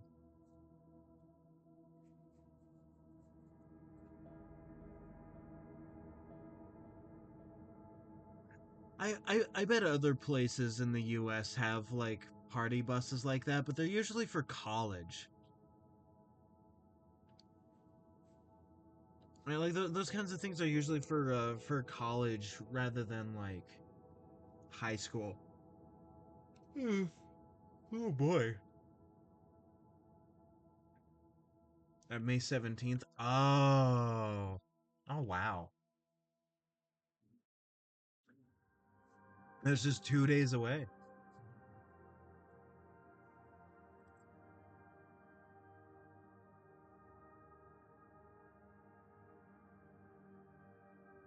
Are you gonna go to see that, or are you like busy? Often they spray the parade watchers. with water guns filled with beer. Oh, I see. Oh, I see the beer guns.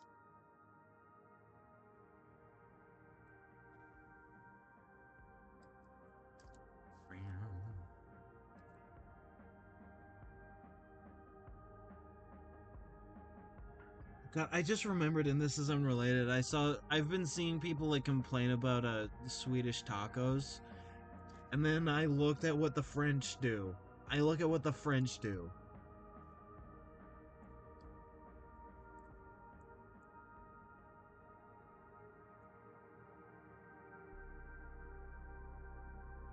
Now, Monster, you are a fellow American. You have a preconceived notion of what a taco is. Yeah, like I assume we all have a preconceived notion of what a taco is.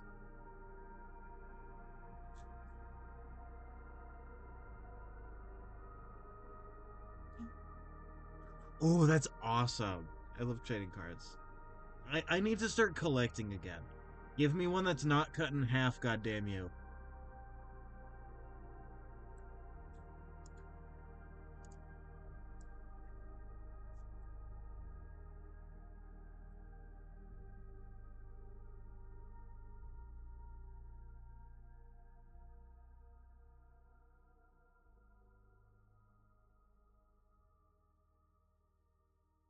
Like I'm sorry. I need you guys to see the horrors that are brought upon the world by the French.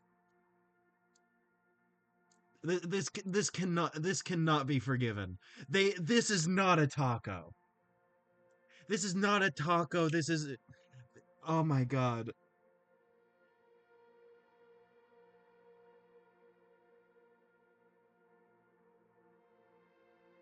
Uh, if they called this like a burrito, or like even just called it a wrap, right? This would be fine.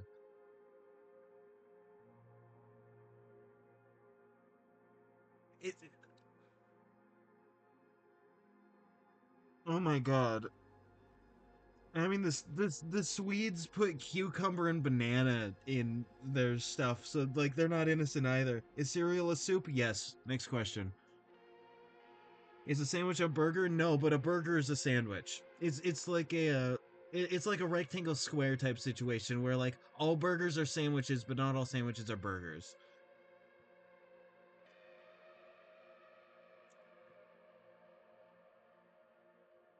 Cucumber isn't so bad in a taco. Oh, oh my god. We're not talking like pickled cucumber. We're just talking about fucking that sweet ass cucumber. Tacos are meant to be savory and spicy. Right? Those are their main two like flavor profiles.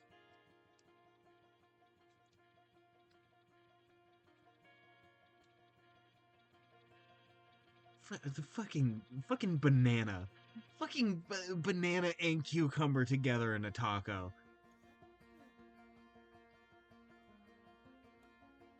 Okay, if you're talking about fresh cucumber instead of lettuce, that's fine. But I saw these where they had fucking sliced cucumber. Now, if you want to do a cucumber in a taco, right? And I don't suggest that I don't it doesn't sound good to me. Is you have to shred the cucumber. You have to have shredded cucumber in there because if you have like those big disc slices, if you have like the you know just like the coins, then like that's wrong. That's bad. That's not how you're supposed to have cucumber in basically anything really except a salad. Also the colors based on what educational line they go to. That's so interesting.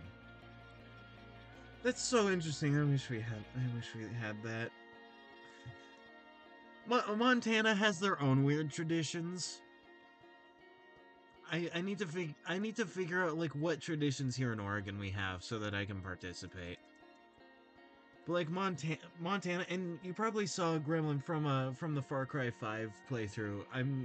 I want to continue that eventually. But like you know, sometimes people need a break. Uh, But like, Montana legitimately does have the testy festy where they take bull testicles and they make food out of it. That's a legit thing they do over there. That's real.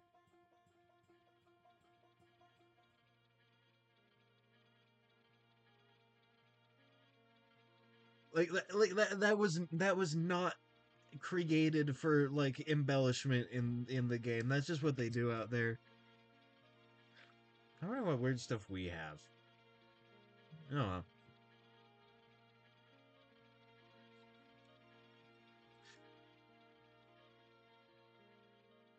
red is general studies, blue is economy, black is electrician and builders and mechanics. Oh, so black is the trades. Okay.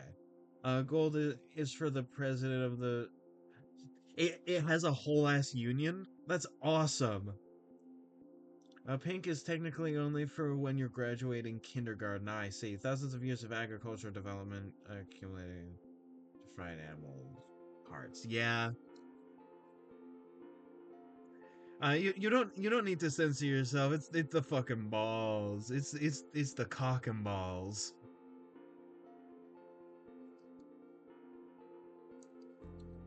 But that is a real tradition. I mean, like if you don't want to waste any part of the animal, like I don't see why you'd waste that either. They even have national meetups. That's fucking awesome. God, that reminds me. There's still like the hobos are still a thing here, right? Like as a little like micro society, they need to come back. We need to improve our railroads enough that we can have hobos become like a big thing because they were a central part of America. They're so important.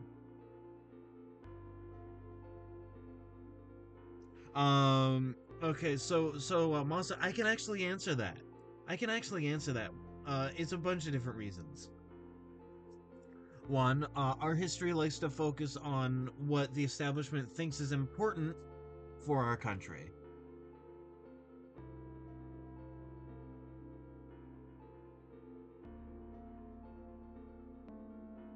I just made it. Yeah, yeah. We do have to remember that hobos were like at their largest, like between World War II and the end of the Civil War, like the American Civil War. And then after World War II, they died off. They might come back.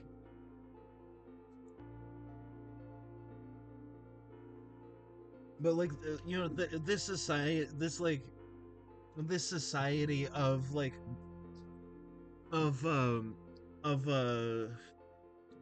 like nomad workers going down the rail lines, like they were so important for America.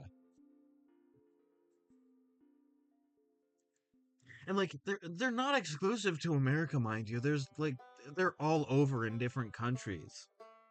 But I have my own personal experience to build my perspective off of, so I'm gonna talk about America. Probably a lot of them starved or got drafted slash joined up during World War II.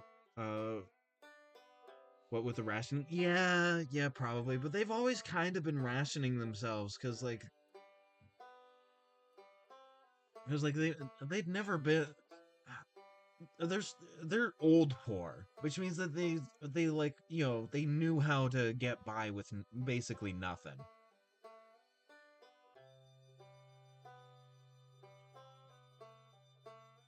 Water, water is marvelous and epic.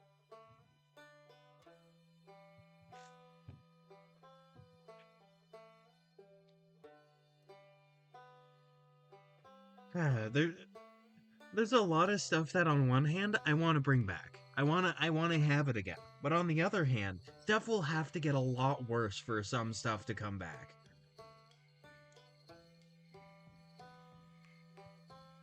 And with less to go around, they starved even more. Yeah.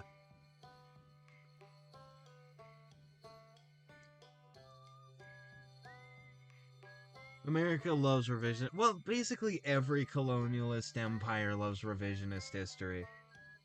Right? Like we don't really talk about what we did to the natives. We don't talk about like we sort of brush past what we've like been doing to like black people in meme chat. Let me see. I don't think I got the notification for it. Let me. Okay, it just came in. Oh, that's the best. Oh, that's awesome. Just if you don't succeed, don't try the same thing. Oh, that's awesome. God, I love that image so much. It's so good.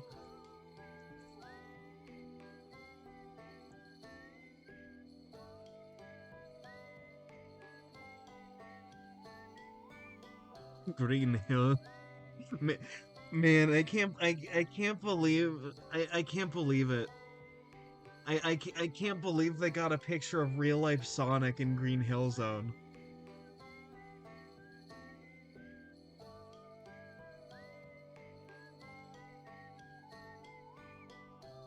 I just realized the stream was put on the foot.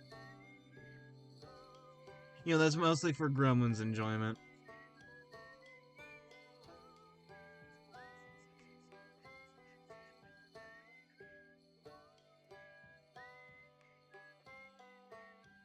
Green Hill Zone.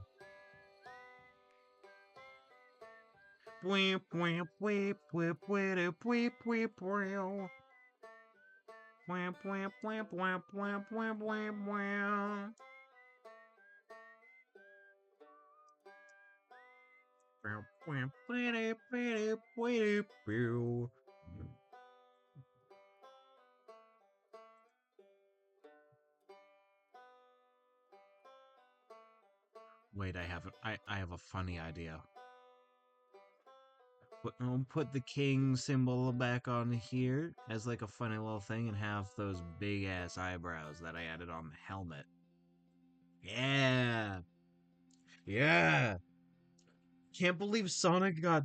I can't believe that not only Sonic got doxxed, but that he's from Norway. I thought he was from Japan.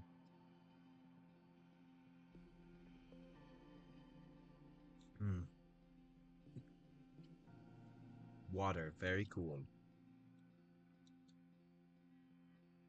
Love the little cowboy clown freak. Exactly. We love a cowboy clown freak in this house.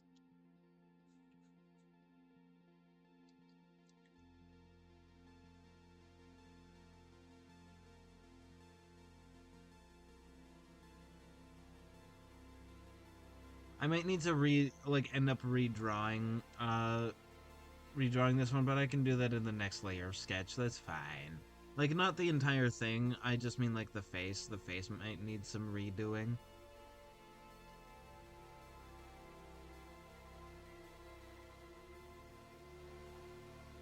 It's nah, it's Sonic X.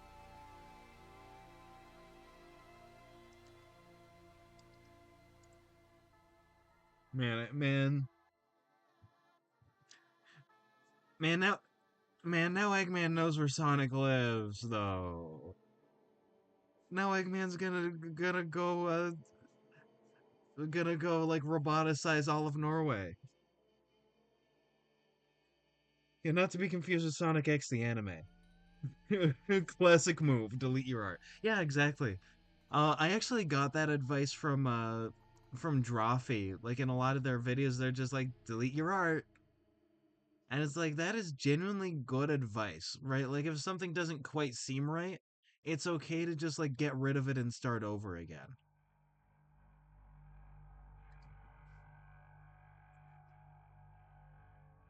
Drawfee is very cool and awesome. Delete your fucking drawing tablet. Remove art from your life.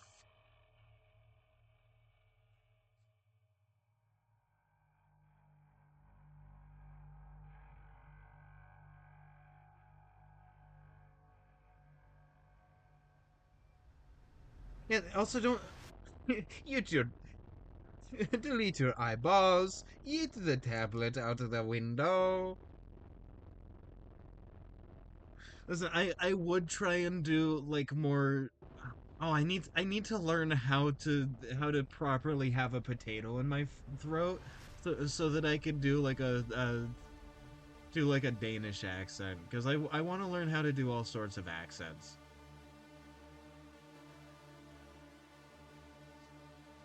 I need a potato surgically implanted into my throat.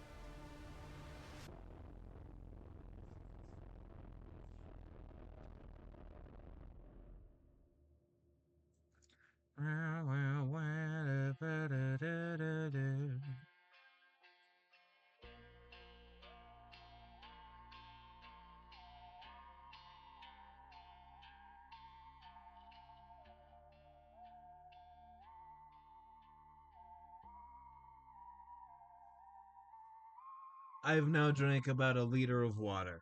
I am very well hydrated.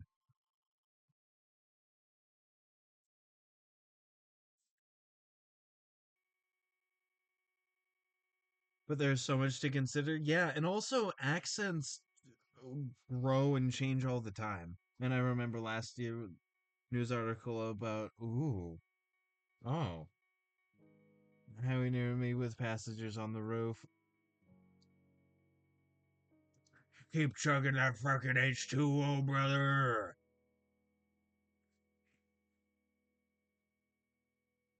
I need to lick a giant salt rock. I I could do that.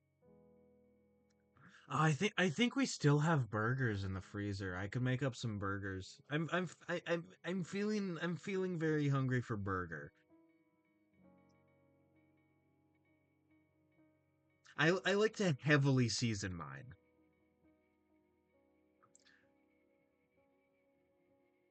Bajongles. Yeah, exactly. God, you know those memes that are popping up where it's like, "Hello everyone. Hello everyone." That's not what I'm called. I want to do one for myself because I've been seeing it going around and they're very funny. I want to go so can't say I recommend it. Yeah. Yeah, I wouldn't necessarily recommend it either. However, I would like to go into like those caves that those elephants go into where like they basically are carving out a cave because they're getting at the salt. Norway is also the chlamydia capital of the world. Not much to do here, but yeah, oh, honestly, honestly fair. But also, you reminded me of the Legends of Evantris.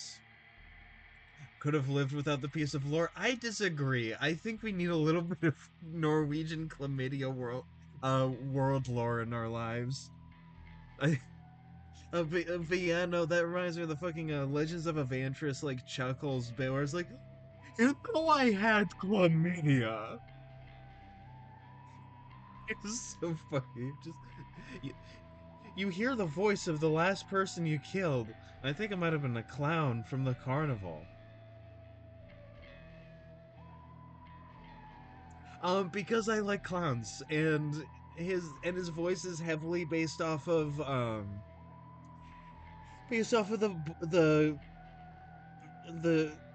I forget his name, but he's this one guy that everyone does impressions of, and it's like an impression was done of him for the voice of King Candy and Wreck It Ralph, and for the Mad Hatter in Disney's Alice in Wonderland.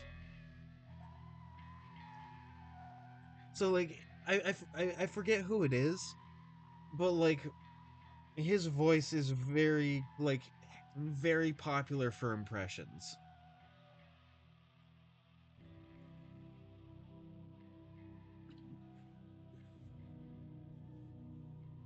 We're from Denmark, Finland, Iceland, Norway, and Sweden. I'm very unsurprised. I'm honestly very unsurprised. Not necessarily disappointed either. I mean, it's a shame that it's a disease, but also like, and I mean, like, I guess protect yourselves better.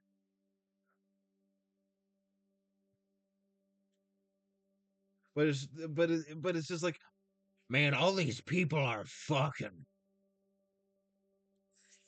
Had to be a Norwegian, as you should.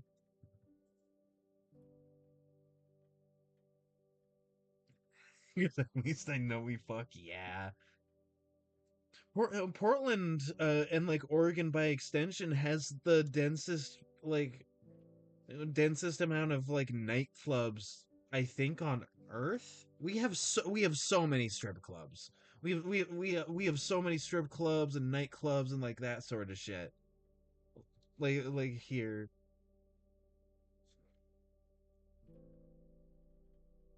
man, that porn ban is gonna affect Portland so bad. Like it's gonna affect everybody so bad, but it's gonna affect Portland so bad.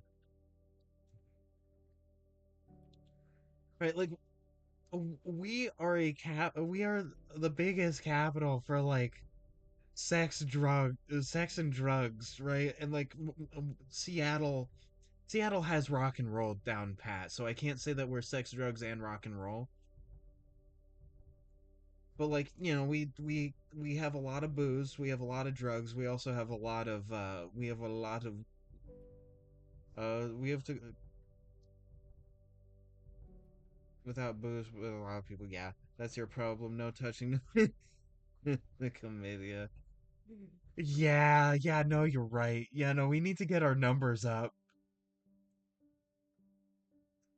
I mean, yeah, of course it's the most diverse place in Oregon. It's where like 47% of our people live.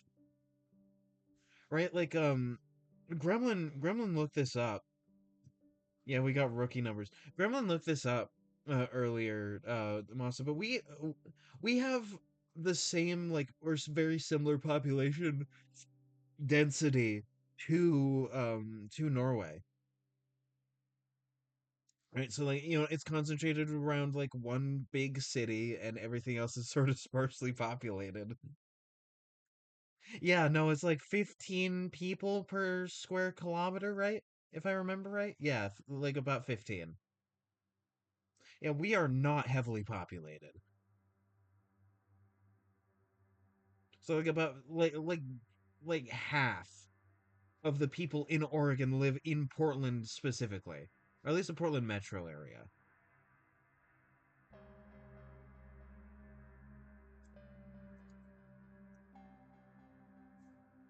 Yeah, yeah, no, incredibly fun fact too.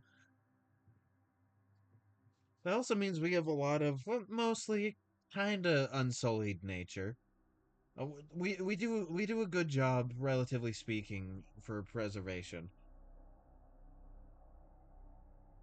We really are the embodiment. Nah, nah, nah. We're not Wyoming. I've been through Wyoming. There's nothing there. Like like obviously there's something there, right? Like there's land and there's animals and there's wilderness, but there's nothing. It's flat, it's wide, there's no people. It's not the most like heavily populated area in terms of animals. There is nothing in Wyoming. That is like the middle of nowhere. Right? Like at least with Alaska, right? Like even though it's technically like nothing, right? Like even though technically that's the case, there's more stuff there. Right? Like there's a bunch of mountains, there's forests, there's a bunch of wildlife. There's like a bunch of rivers. There's stuff there. Ooh. Hmm. I just thought of something. I just thought of something. I would also Ohio exists. Ohio has more than Wyoming. A, a day or two. Oh, wow. I I'm definitely assuming you're talking about the long ways because like is Norway is very long.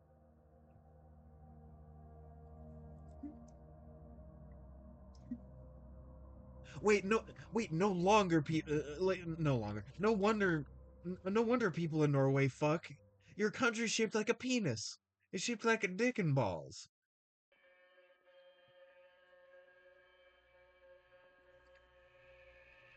It's actually a movie about a street race from the southern tip to northern tip. Oh, interesting. No, that's Sweden and Finland. Oh yeah, you're right. I mean, you all kind of look like that, except for Denmark. Denmark looks like a hand reaching up for the ball sack. Just let me get a little bit of a touch.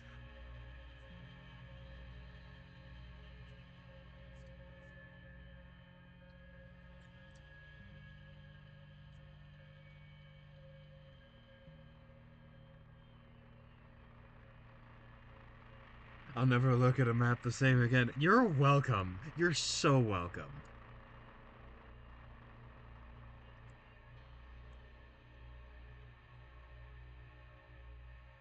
Let me look at Google Maps so that I can actually. I'm not gonna put this on stream because it's centered on exactly where I live, which is very funny.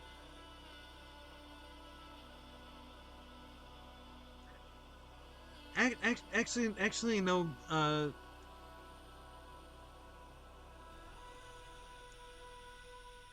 No, Gremlin, you're incorrect. Sweden just kind of looks like a log.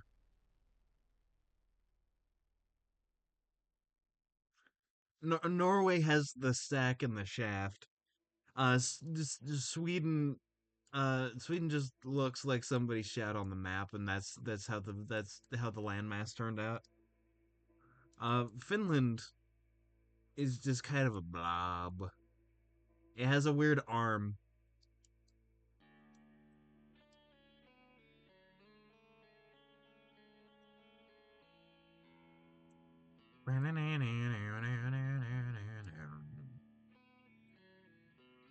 Yeah, no, Denmark is the glove and Italy's the boot.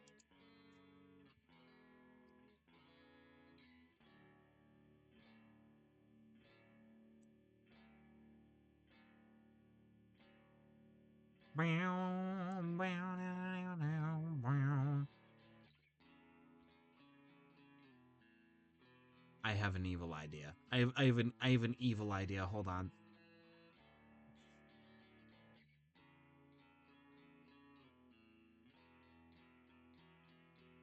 Bird. Bird. I'm birding up so hard right now.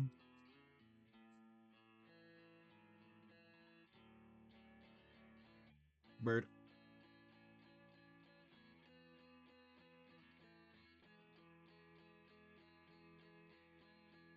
I have an evil bird idea.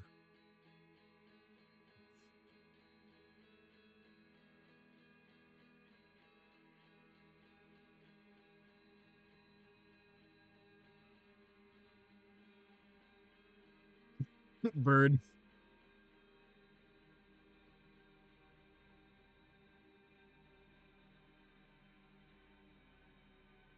I've sent a diagram in meme chat. Let me see it load in a bit.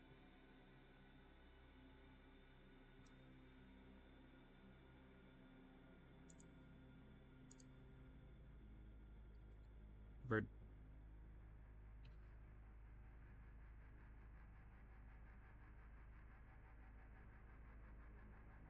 Let me see. It will load for me in a bit.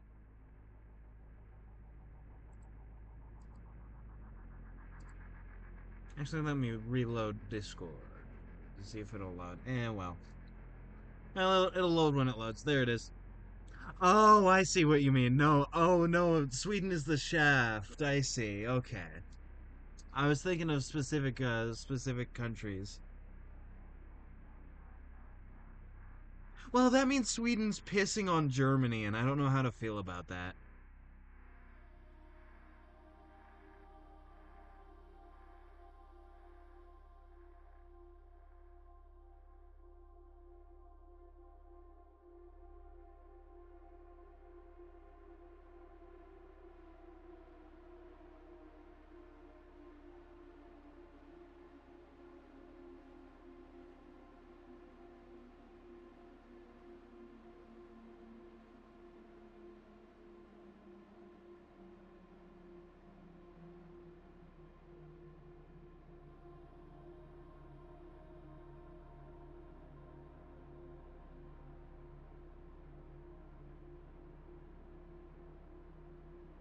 The country has been invaded by Germany.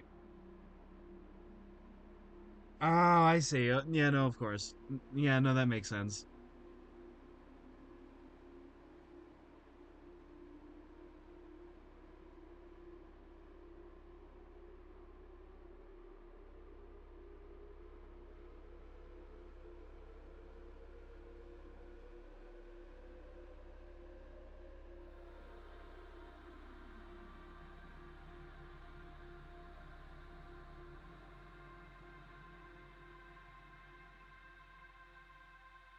There we go.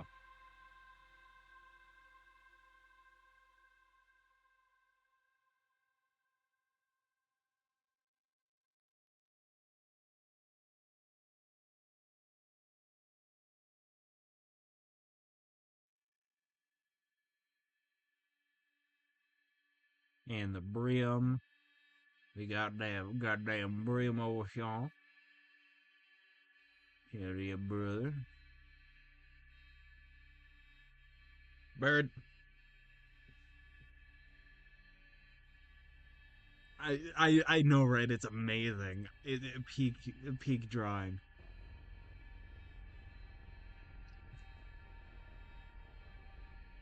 How's Spud George doing, by the way? Potato Jeremy is doing fine. He's a bit busy. Oh, oh, oh no.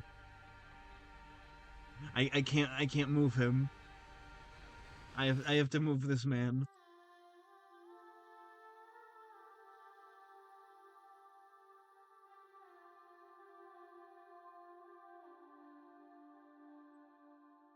Do you know the smallest bird in the world is called the bee hummingbird? I did. They're very tiny.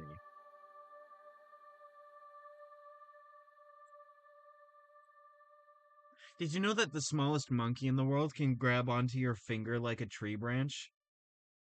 Is very tiny. Super Mario World, a blast from the past.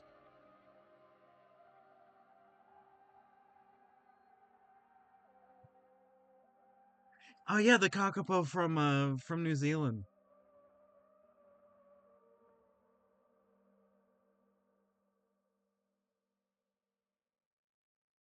There we go, 5 pointed star.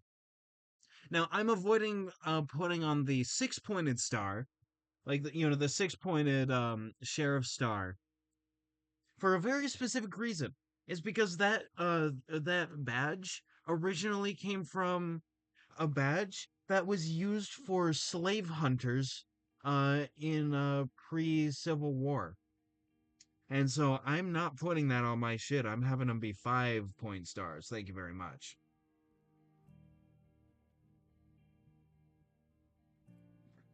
The only known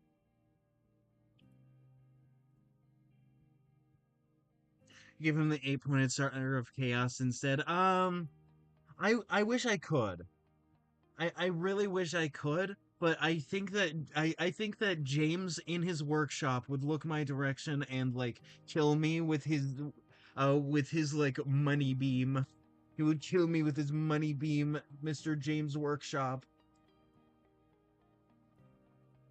Phrase chaos. I tend to disagree on that. However, Vashtor's been doing a lot of good stuff. I love me some Vashtor.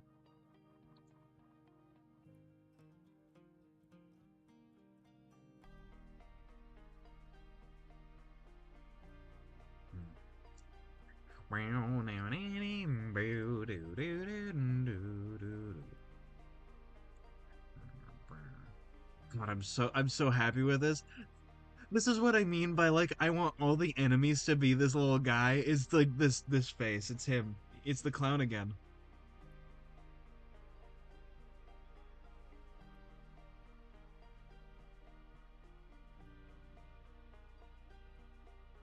How many of these little guys do you think are in this bird? Like in this bird costume?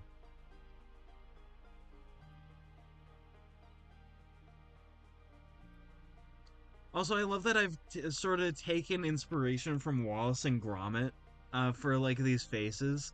Like this feels very like British claymation. It originates from Eric of Melbourne, not Warhammer. I see.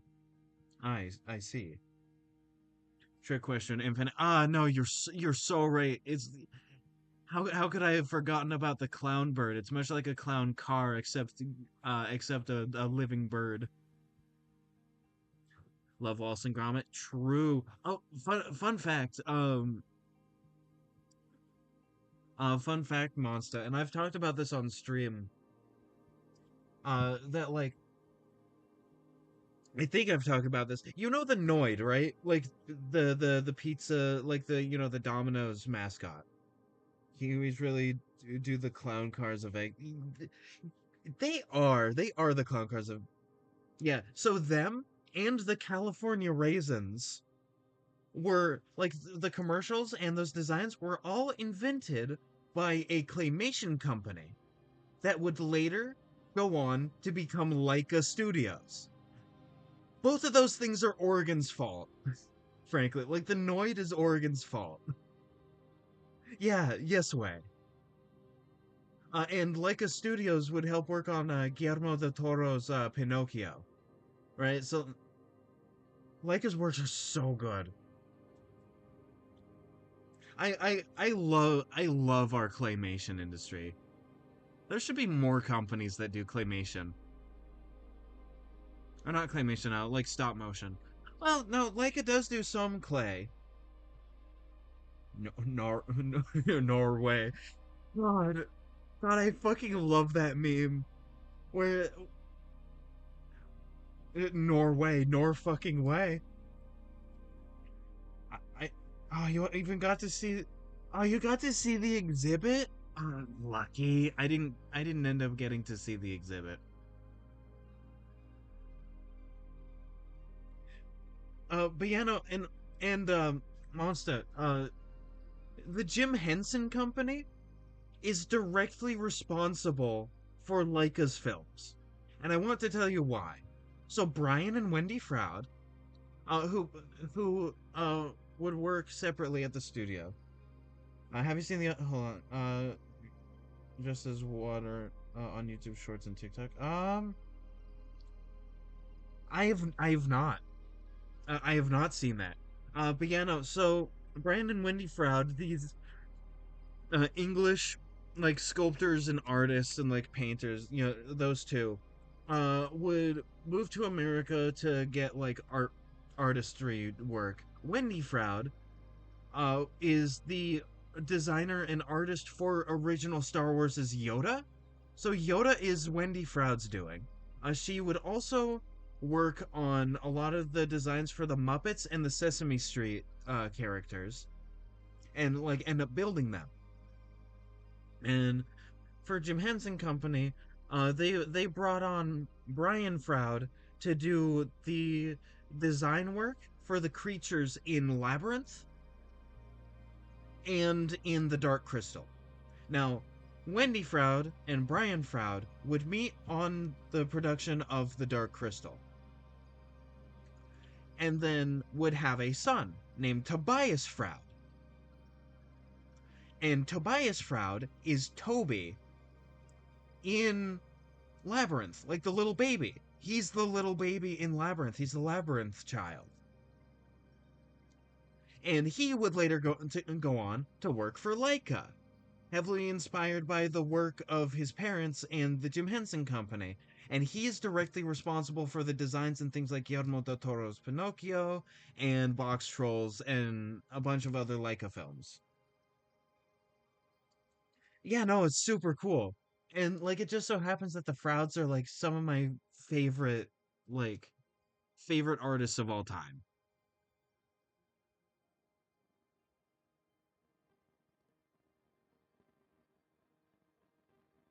Let me rework that a little bit. There we go. Awesome.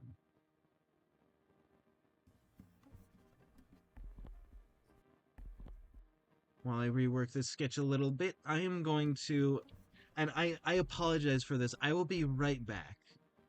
I must excuse myself for but a moment. I need to go to the little clown's room.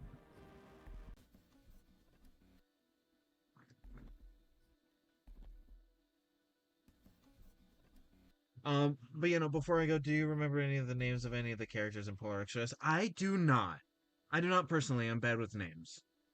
But I will return shortly. All right, I've returned. How gay are you being in the chat?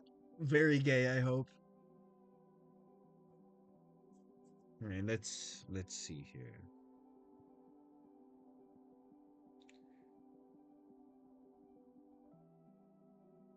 Oh yeah. I am currently in a Matrix-esque basement in Norway. Totally not somewhere in Oregon. Don't mind me. Yeah. Don't mind me. I'm just trapped in a Matrix simulation right now. Currently, I'm fighting.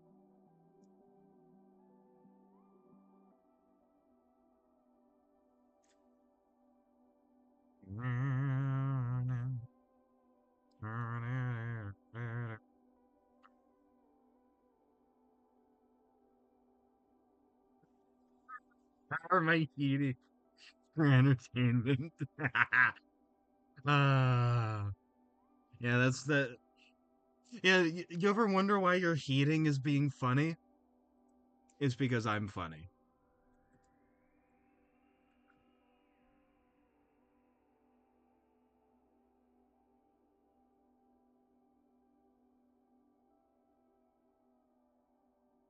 Oh man, man, man.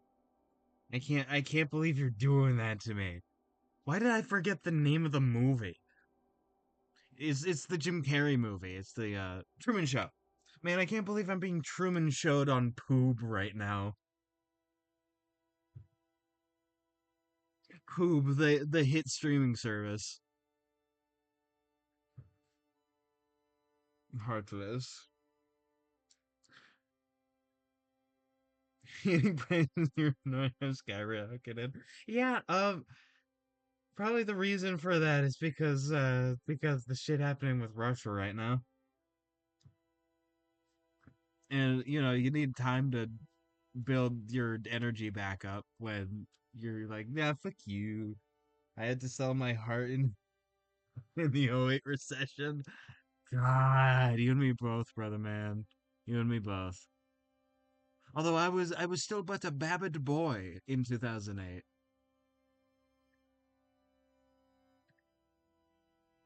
I was still a beautiful bouncing babbid. Oh, decided to export electricity to Germany. Ah, I see. Germany really does run the EU, huh?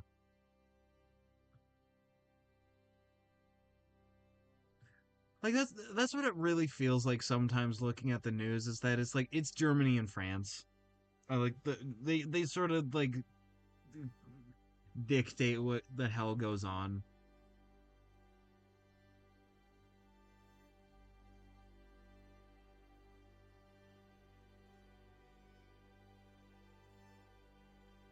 Soon it's here. It's here. The ports are empty. You know how the city is called Portland? Where the fuck are the ships in the ports? Is Seattle the biggest port in the Northwest? I've been hearing from people that the ports are empty. This it's here. It's here, and the rest of the world is geared up much better to survive it, uh, compared to us.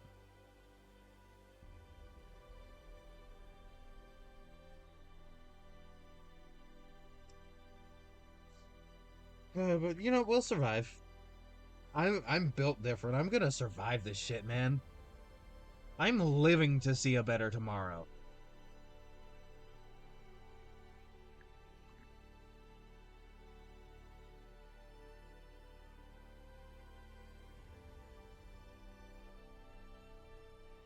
Oh yeah.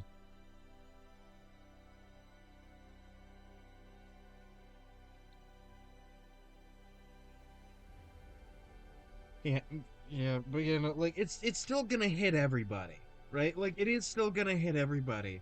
However, at least most of the rest of the world, is like better able to handle it.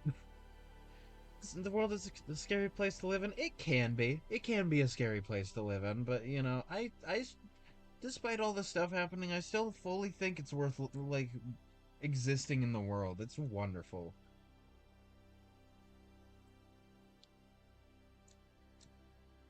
God, have you guys heard or or read the Tumblr story, the God of Arepo? Because like what I just said really reminds me of it, and it's like one of my favorite stories ever put to like not page, but like put to writing.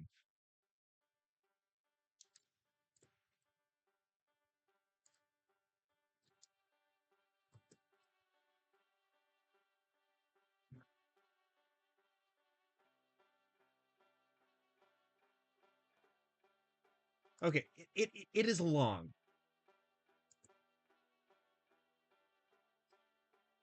It originally came from a an account I follow called Writing Prompts. You got to leave for work. All right. See you, Gremlin. Thanks for popping in. I'll still have this. I'll still read this out for story time reasons.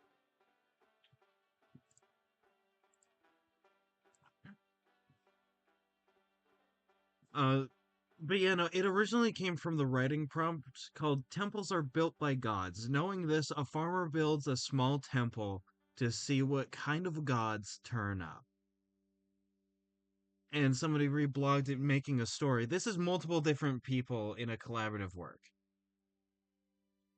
Arepo built a temple in his field, a humble thing. Some stones stacked up to make a cairn, and 2 days later, a god moved in. Hope your harvest, uh, hope you're a harvest god, Arepo said, and set up an altar and burnt 2 stalks of wheat. It'd be nice, it'd be nice, you know. He looked down at the ash smeared on the stone, the rocks all laid askew, and coughed and scratched his head. I know it's not much, he said, his straw hat in his hands, but I'll do what I can. It'd be nice to think there's a God looking after me. Remember, no, not safe for poop content while I'm good. While I'm gone. Understood. Fully understood. But yeah, no, I know it's not much, he said, his straw hat in his hands. But I'll do what I can. It'd be nice to think there's a God looking after me. The next day, he left a pair of figs, and the day after that, he spent 10 minutes of his morning seated by the temple in prayer. On the third day, the god spoke up. You should go to a temple in the city, the god said. Its voice was like the rustling of the wheat, like the squeaks of field mice running through the grass. A real temple, a good one. Get some real gods to bless you. I'm no one much myself, but I might be able to put in a good word. It it plucked a leaf from a tree and sighed. I mean, not to be rude, I like this temple. It's cozy enough. The worship's been nice, but you can't honestly believe that any of this is going to bring you anything. It's this is more than I was expecting when I built it, Arepo said, laying down his scythe and lowering himself to the ground. Tell me, what sort of god are you, anyways? I am the god of fallen leaves, he said, or it said. The worms that churn beneath the earth, the boundary of forest and field, the first hint of frost before the first snow falls. The skin of an apple as it yields beneath your teeth. I am a god of a dozen different things. Different nothings. Scraps that lead to rot, momentary glimpses, a change in the air, and then it's gone. The god heaved another sigh. There's no point in worship in that, not like war, or the harvest, or the storm. Save your prayers for the things beyond your control, good farmer. You're so tiny in the world, so vulnerable. Best to pray to a greater thing than me. Arepo plucked a stalk of wheat and flattened it between his teeth. I like this sort of worship fine, he said. So if you don't mind, I think I'll continue. Do what you will, said the god, and withdrew deeper into the stones. But don't say I never warned you otherwise. Arepo would say a prayer before the morning's work, and he and the god contemplated the trees in silence. Days passed like that, and weeks, and then the storm rolled in. Black and bold and blustering. It flooded Arepo's fields, shook the tiles from his roof, smote his olive tree, and set it to cinder. The next day, Arepo and his sons walked among the wheat, salvaged what they could. The little temple had been strewn across the field, and so when the work was done for the day, Arepo gathered the stones and placed them back together. Useless work, the god whispered, but came creeping back inside the temple regardless. There wasn't a thing I could do to spare you this. We'll be fine, Arepo said. The storm's blown over, we'll rebuild. Don't have much of an offering for today, he said, and laid down some ruined wheat, but I think I'll shore up this thing's foundations tomorrow. How about that? The god rattled around in the temple inside. A year passed, and then another. The temple had layered walls of stones, a roof of woven twigs. Arepo's neighbors chuckled as they passed. Some of their children left fruit and flowers, and then the harvest failed. The gods withdrew their bounty. In Arepo's field, the wheat sprouted thin and brittle. People wailed and tore their robes, slaughtered lambs and spilled their blood, looked upon the ground with haunted eyes, and went to bed hungry. Arepo came and sat by the temple. The flowers wilted now, the fruit shriveled nubs, Arepo's ribs showing through his chest, his hands still shaking, and murmured out a prayer. There is nothing here for you, said the god, huddled in the dark. There is nothing I can do. There is nothing to be done. It shivered and spat out its words. What is the temple but another burden to you? Arepo said, and his voice wavered. So it's a lean year, he said. We've gone through this before, we'll get through this again. So we're hungry, he said. We've still got each other, don't we? And a lot of people prayed to other gods, but it didn't protect them from this. No, he said, and shook his head, and laid down some shriveled weeds on the altar. No, I think I like our arrangement fine. There will come worse, said the god, from the hollows of the stone, and there will be nothing I can do to save you. The years passed. Arepo rested a wrinkled hand upon the Sorry, I'm reading very funky. The years passed. Arepo rested a wrinkled hand upon the temple of stone, and some days spent an hour there, lost in contemplation with the god. And one fateful day, from across the wine-dark seas, came war. Arepo came stumbling to his temple now, his hand pressed against his gut, anointing the holy site with his blood. Beneath him, his wheat fields burned, and the bones burned black in them. He came crawling on his knees to a temple of hewed stone, and the god rushed out to meet him. English be a fickle thing? True. I could not save you, said the god, its voice a low wail. I'm sorry, I'm so sorry. The leaves fell burning from the trees, a soft, slow rain of ash. I have done nothing all these years, I have done nothing for you. Shush, Arepo said, tasting his own blood, his vision blurring. He propped himself up against the temple, forehead pressed against the stone in prayer. Tell me, he mumbled. Tell me again. What sort of god are you? Pardon me a moment, I'm tearing up. This story is very good.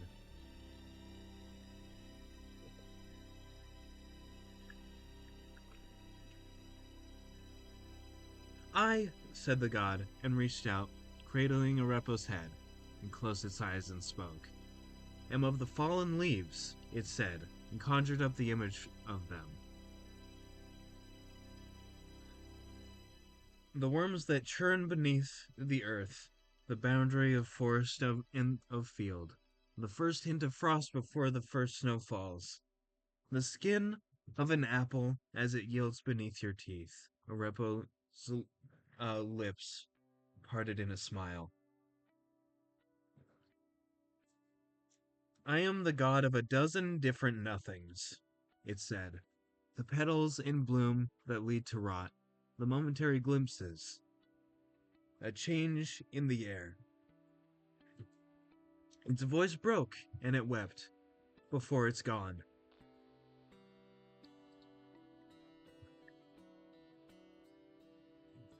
Beautiful, Arepo said, his blood staining the stones, seeping into the earth.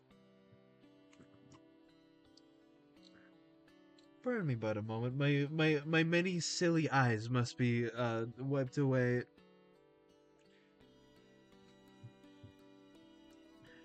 Beautiful, Arepo said, his blood staining the stones, seeping into the earth. All of them. They are all so beautiful.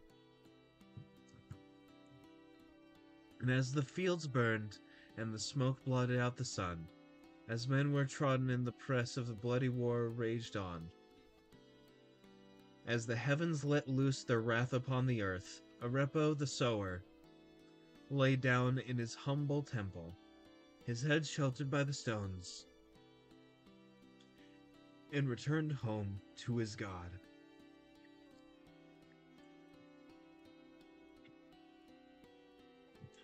And now, the continuation from a new author. Like I said, this is a collaborative effort, done by many people.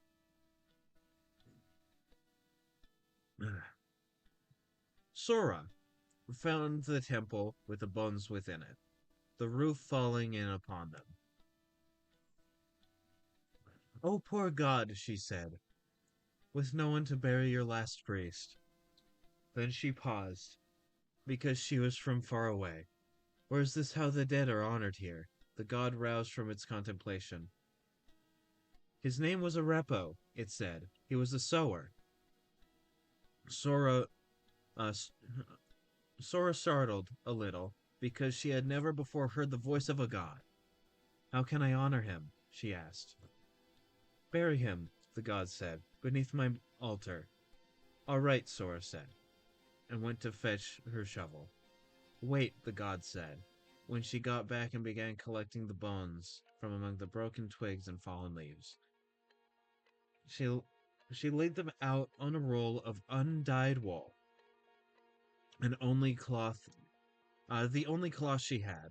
Wait, said the god, I cannot do anything for you. I am not a god of anything useful. Sora sat back on her heels and looked at the altar to listen to the god. When the storm came and destroyed his wheat, I could not save it, said the god. When the harvest failed, and he was hungry, I could not feed him.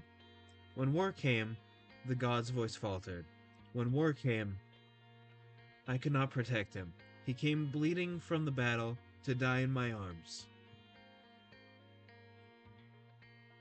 Sora looked down again at the bones. I think you are a god of something very useful, she said. What? The god asked. She carefully lifted the skull onto the cloth. You're the god of Arepo. They said it. They said the name of They said the name. They said the name of the book of the story. Very, very silly. Let's go. They said the line. They said the fucking line. Let's go. Yet another author. Generations passed. The village recovered from its tragedies. Homes rebuilt. Gardens replanted. Wounds healed. The old man who once lived on the hill and spoke to stone and rubble had long since been forgotten, but the temple stood in his name. Most believed it to be most believed it to be empty, as the god who resided there long ago had fallen silent. Yet any who passed the decaying shrine felt an ache in their hearts, as though mourning for a lost friend. The cold that seeped from the temple entrance laid their spirits low and warded off any potential visitors, save for the rare and especially oblivious children who would leave tiny clusters of pink and white flowers that they picked from the surrounding meadow. The god sat in his peaceful home, staring out at the distant road to pedestrians, workhorses, and carriages. Raining leaves that swirled around bustling feet. How long had it been? The world had progressed without him, for he knew there was no help to be given. The world must be a cruel place that even the useful gods have abandoned. If farmers, not if farmers, if farms can flood, harvests can run barren, and homes can burn, he thought.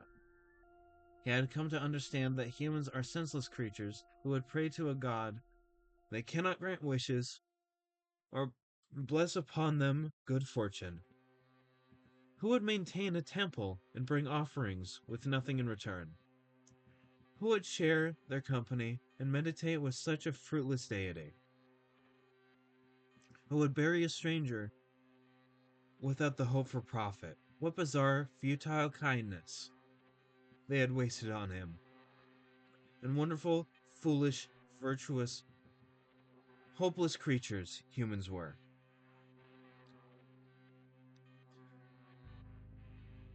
So he painted the sunset with yellow leaves, enticed the worms to dance in their soil, flourished the the boundary between forest and field with blossoms and berries, christened the air with a biting cold before winter came, ripened the apples with crisp red freckles to break under sinking skin, and a dozen other nothings. In memory of the man who once praised the gods' work on his dying breath.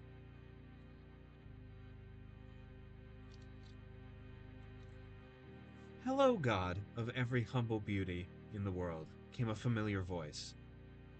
The squinting corners of the god's eyes wept down onto curled lips. Arepo, it whispered, from his for his voice was hoarse from its 100-year mutism. That's not a word I've ever heard before, but I know what it means. It means not talking. I am the god of devotion, of small kindness, of unbreakable bonds. I am the god of selfless, unconditional love, and everlasting friendships and trust, Arepo avowed, soothing the other with every word. That's wonderful, Arepo, he responded between tears. I'm so happy for you. Such a powerful figure. Will certainly need a grand temple. Will you leave to the city to gather more worshippers? You'll be adored by all. No, Arepo smiled. Farther than that. To the capital, then? Thank you for visiting me before your departure. No, I will not go there either. Arepo shook his head and chuckled. Further still? What ambitious goals you must have. There's no doubt in my mind that you will succeed, though, the elder god continued. Actually, interrupted Arepo, I'd like to stay here, if you'll have me. Shut up, alarm. The other god was struck speechless. Why would you want to live here? I am the god of unbreakable bonds and everlasting friendship, and you are the god of Arepo. Roll credits.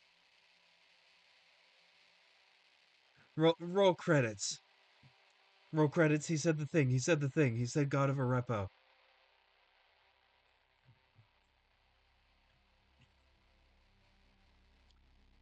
The first time I read that, yeah, he said the line, he said the line. The first time I read that, it like it fully changed my brain chemistry.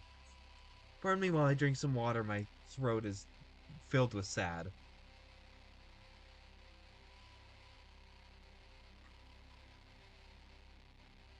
Like this story changed me as a person. It shifted my perspective on life and um helped shape my philosophy.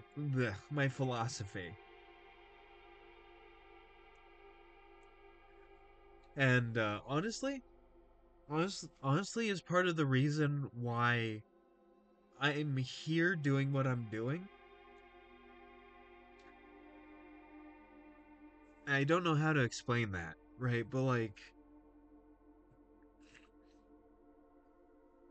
one of the best stories I think I've ever read,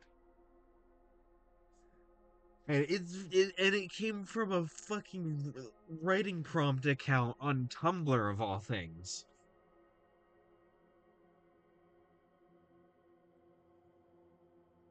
Yeah, exactly. Right, like it's not war or harvest or like fortune or anything. It's all the small things in life. It's it's the grain pattern of a leaf or the bird call or the rustling of a rabbit in the thicket, right? It's falling leaves in fall. It's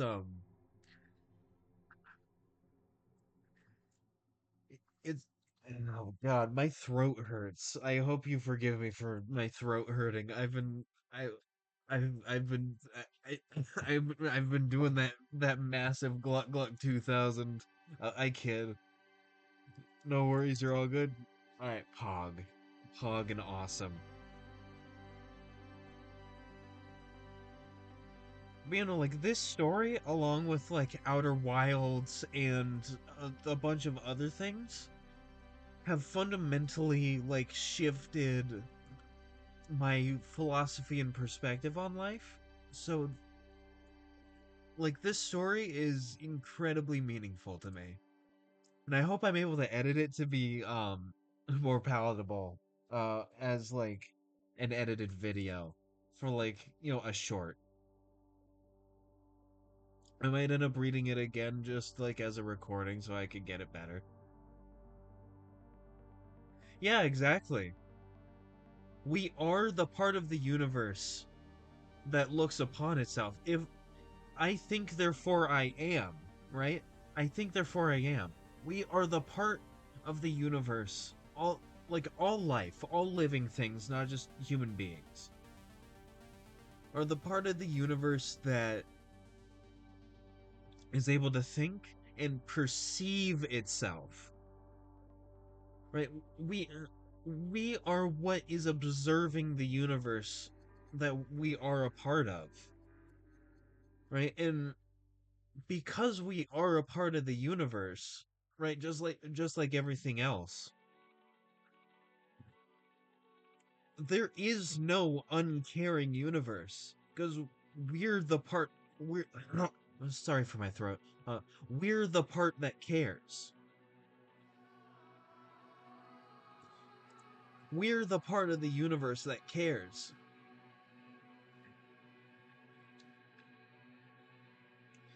And because of that, everything that anybody cares about matters. Right? Everything matters because we like any given thing cares about something. Right? Just like any piece of media is somebody's favorite.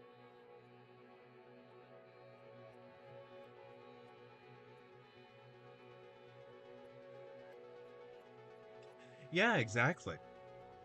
And like again, it's not just human beings, it's all life. right? Like this extends to all life, both on Earth and most likely not on Earth. Why I say most likely is because there's most likely Earth, not Earth, life on other planets. Yeah, I mean, especially if you think there's no such thing as fate, right? Like, at the end of the day, the sort of philosophy I've built for myself is like it doesn't matter like the reality of the universe, right? Like, let's say there's one deity or many, or like something created the universe through intelligent design, or it was an accident, or like there is an afterlife or there's not. It doesn't matter, right? It doesn't like change anything really, right? Because we're still here experiencing everything, right? Like what matters is that we're here. If there if there's heaven or if there's hell or if there's nothing, doesn't change one thing. Doesn't change one bit.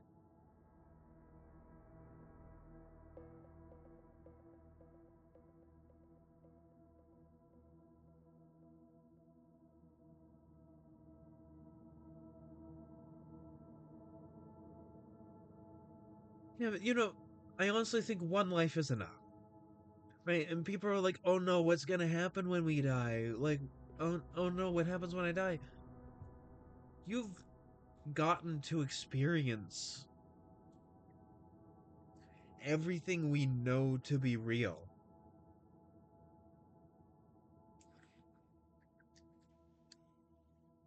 Like even if there is that stuff, right? Like even if there is an afterlife of some kind, it doesn't really change my thought on anything, really. Right? Like it doesn't really matter because it's not going to change my sense of like reality. Hmm. Water. I mean, I'm gonna get back to drawing for a little bit because this is supposed to be an art stream, and I just read out God of a Repo, which is art, right? It's 100% art, but it's not my art. It's not the art that I've made. I do not hold any claim over the God of a Repo. Also, uh, Arepo the Sower is a really interesting nod.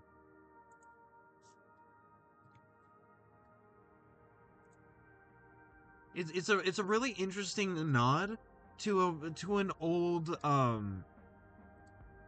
old Roman like word square. I'm gonna put it in the canvas so I can show you.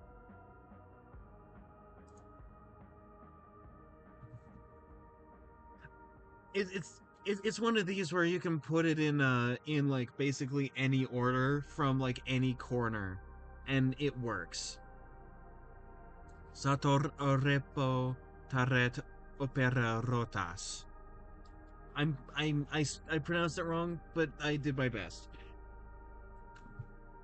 And what's interesting is a repo is the only thing here that doesn't have meaning, right? Like it doesn't. Well, it has meaning, but it doesn't have a translation. Uh, the repo square. What does it translates? So sator means to sow or a sower. So the sower arepo. Let's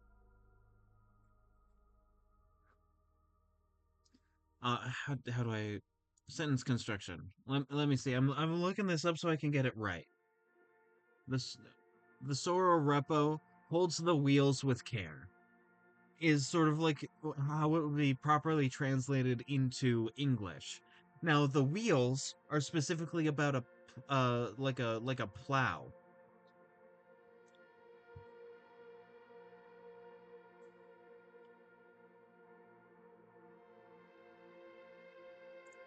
Right? And so that's the reference of Arepo the sower.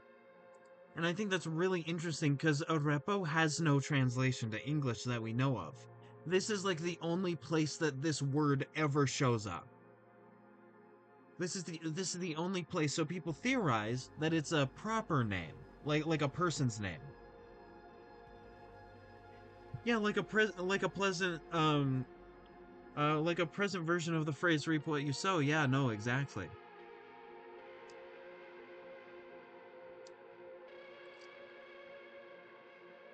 And I just find that like little bit of history really interesting. Of like, it's a reference to the Sator Square.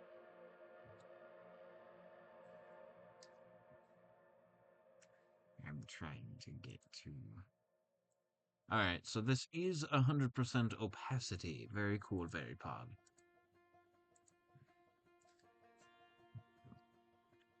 All right, I had to readjust myself in my chair. Let me lower the size there. Very cool, very pog.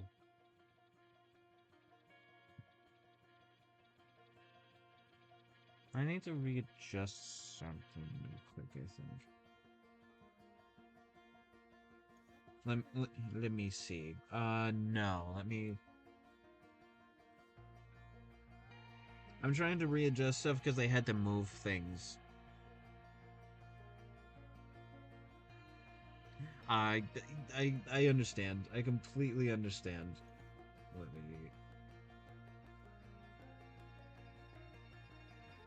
readjusting stuff for the stream. Technical difficulty. Technical difficulty.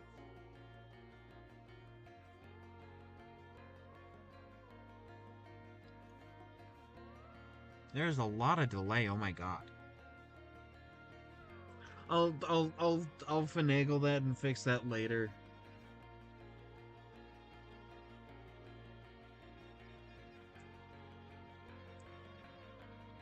There we go. All right. Yeah, no, I'll fix that later. Actually, no, I'll keep this at 16 and then have the next layer be 8.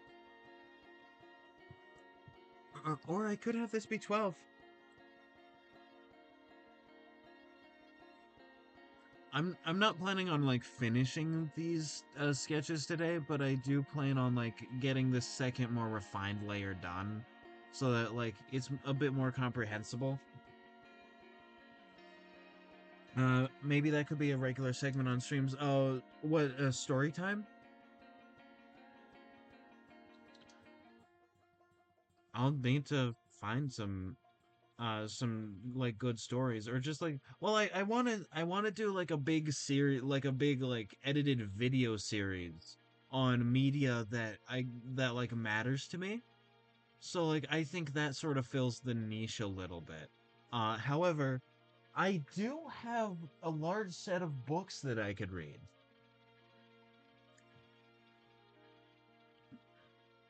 I might have to set out like a specific day to do that, and it probably wouldn't be every time because I want to do like story time, you know?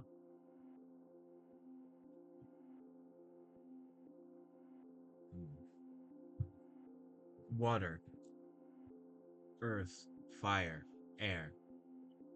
These four nations lived in harmony, but everything changed when the Fire Nation attacked. Yeah, I want everything to have its time. Yeah, exactly. I was definitely also thinking of doing like, audiobooks of stuff that I, well, personally have, right? So that I could just sort of just like pick them up and drop them whenever I need to. Like, I love reading. I love reading, and I highly recommend that people do more of it.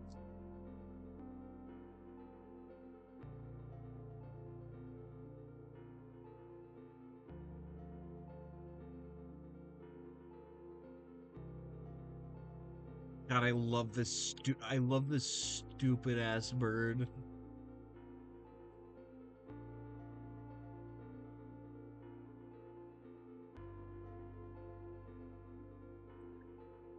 It's very good.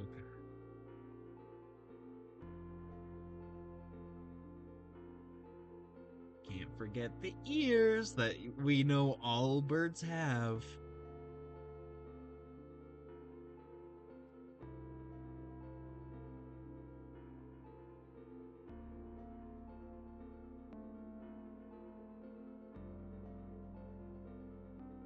I know it's great, right?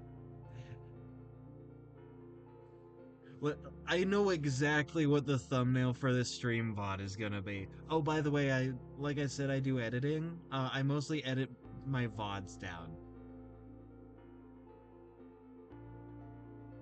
And that is what I'm going to be doing after this stream. Is I'm gonna like rest a bit. I'm gonna relax. I'm gonna probably get myself some tea, maybe with some honey, because my throat is a little bit sore. And then I'm gonna get to editing because one, I need to, and two, it's enjoyable. Oh, by the way, Masta, you follow my Blue Sky, right? Because I'm trying to like, or I want to have more of my art like posted on there. It's just I forget to sometimes. Ah, Pog. Yeah, I imagine your voice would be sore after a 3 hour stream long. Yeah, I mean, yeah, that is the thing, right? But I have been doing this for like almost 5 months now, so I have practice in just like talking for a while. It's like I don't think I've been taking care of my voice as well as I should be, and so I'm like moving forward, I'm gonna try and like take care of myself more, much like anybody who uses their voice a lot should. I don't want to suddenly lose it, you know, because I've gotten to the point where I kind of like how I sound a little bit. At least I'm used to it at this point.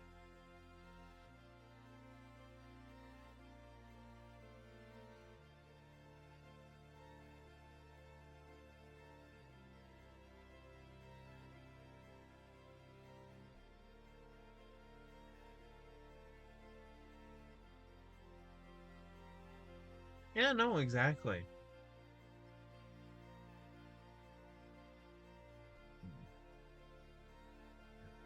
Listen, drinking about 2 liters of water is not bad. It's not a bad amount of water. If you want it to treat you like right, you got to take care of it. True. Yeah, exactly. That's why I'm gonna go like probably try and drink some tea. Uh, Either like Prince of Wales or Lady Grey. I like Lady Grey because it's like Earl Grey, but has some like really nice floral notes. So I might have that, add in some honey if we have it. And then like, just enjoy my time.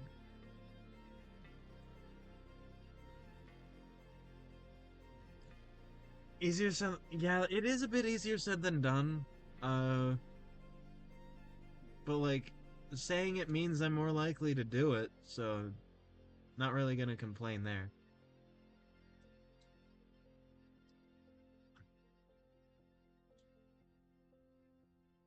Chamomile tea is good for de-stressing. That is true. I think we have some. I think we still have some chamomile.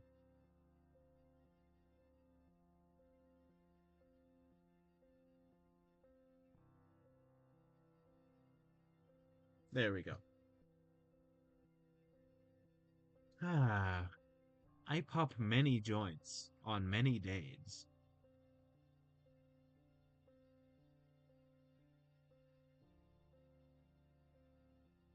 Have you tried Brody's tea before? It's from Scotland. I have not.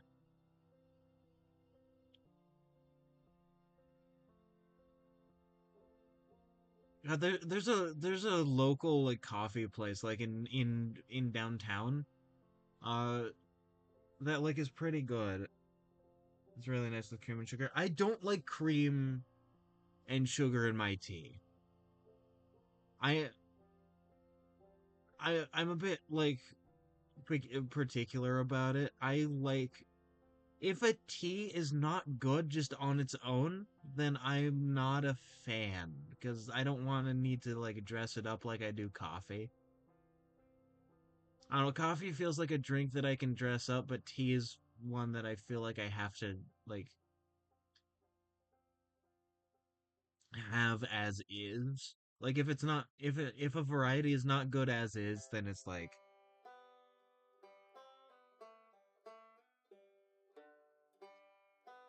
wait, no, I need to get the brattle and bit. In interesting.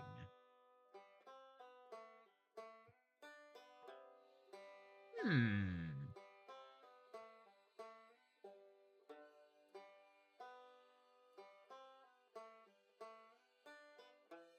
Okay, you are yeah, you're clockwise.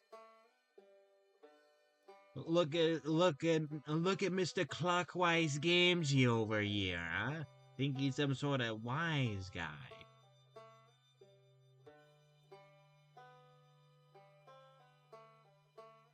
I used to hate tea until I discovered there were so many flavors that I could add. Yeah, no, true. That's very true. I think I've liked tea for a while. I forget when I didn't like tea. I absolutely love chai. Just who do you think you are, bird? Who do you think you are? Some sort of big bird? Eh? Yeah, chai is so good. But yeah, no, that reminds me of the local coffee place. We'll not name names because saying it's local will let people know exactly where the fuck I live. I already talk about being in Oregon. I think that's enough. But yeah, no, like their chai is unfortunately not very good. That's such a shame. Yeah, don't accidentally dox myself. Well, exactly, yeah. Yeah, no, like their chai is unfortunately not that great. Which sucks because like their coffee's good, right? Their coffee's good. They have like nice confectionaries that go with the coffee. Right? It's very good, and it's within walking distance too, which means I could just go there.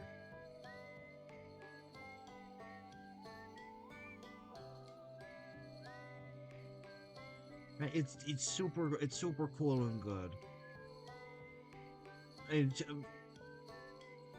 And yeah, ever since my favorite coffee place went out, I haven't found a place that has chai that I like yet. I need to find it.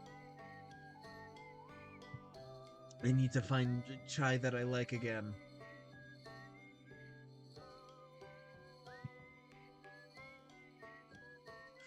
My favorite coffee place went out of business near my birthday, by the way. Truly a tragedy.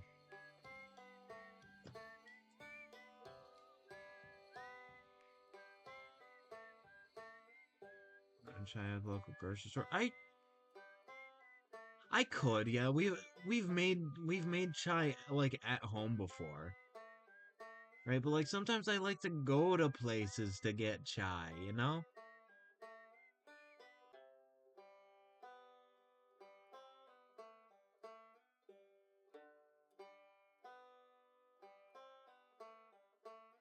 Yeah, it doesn't really hit the same, but it's homemade chai is good in its own like unique way, especially if you get the right seasonings with it. Because like if you just make the chai, then you're not gonna get all the other seasonings with it, because you know it's chai, it's tea.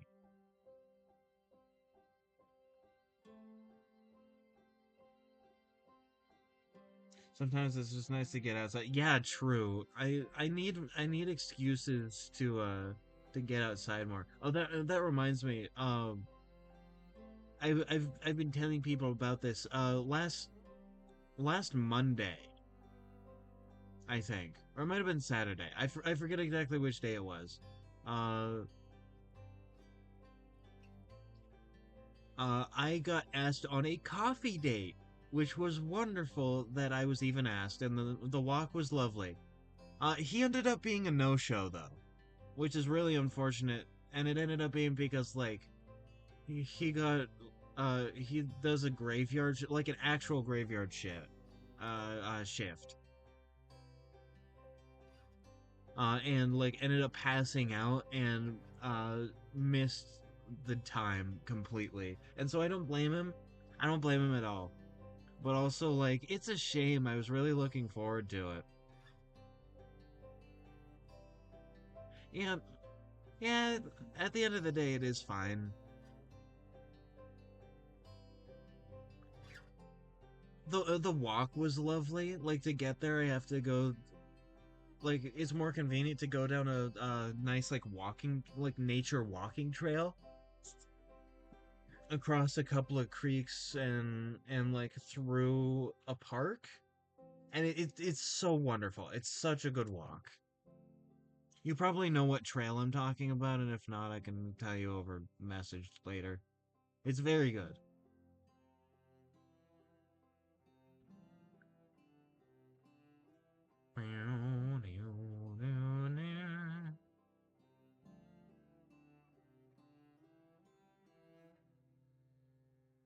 God, this little guy's just such a delight. Look at him.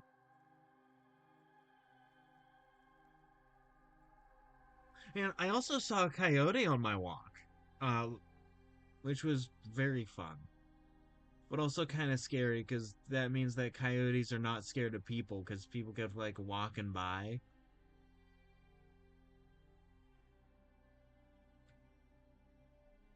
and the coyote was just like, You know what? I'm gonna chill. They won't hurt me." And who doesn't love a little freak? Exactly. Exactly. We love our funny little freaks in this house.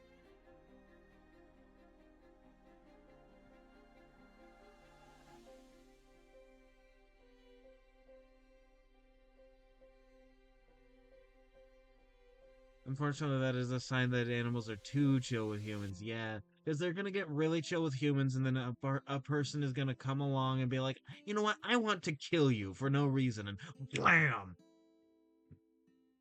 Yeah, yeah, exactly. Like with bears, right? There's only so much you can do about them being comfortable because they're bears, right? What are you gonna do? Stop them? They're bears. Mountain lions, they're dangerous. Coyotes are dangerous in groups. We don't really get wolves anymore, unfortunately, but like wolves. Well, wolves are deeply scared of people now, which is a shame, kind of. Hmm.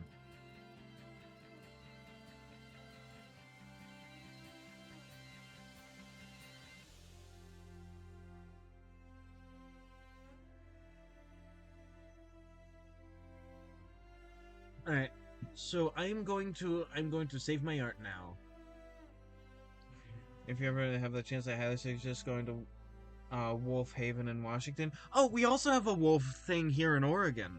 I forget where it is, but like we have a thing, like we have a wolf sanctuary in Oregon, and I'd love to go. Yeah, we do. Let me look that up. Wolf Sanctuary, Oregon. It is called White Wolf Sanctuary, I believe. It is in Tidewater. So it's like a fair bit southwest of us. Dream job for real? Yeah.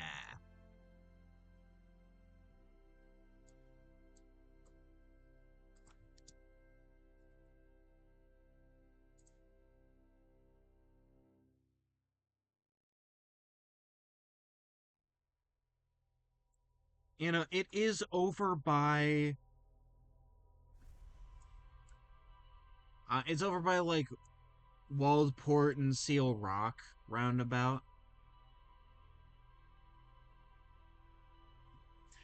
They should have a site.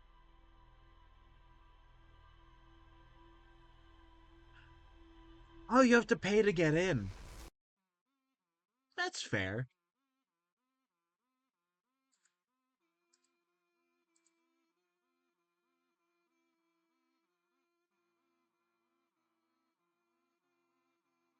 White Wolf Sanctuary. Let me see.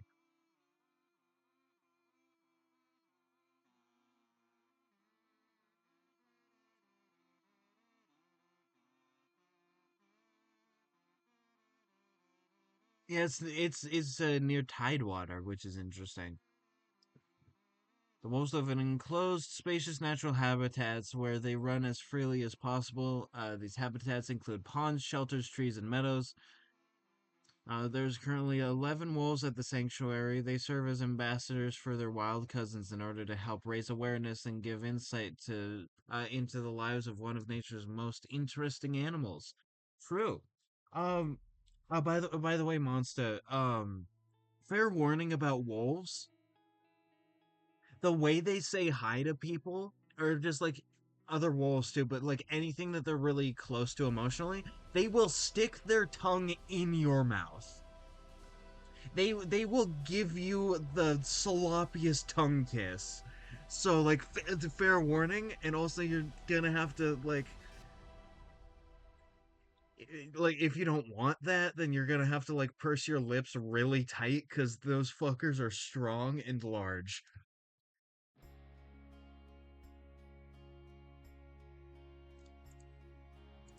Man, I'm feeling kind of done with drawing for the day, honestly. So I'm switching back to just chatting.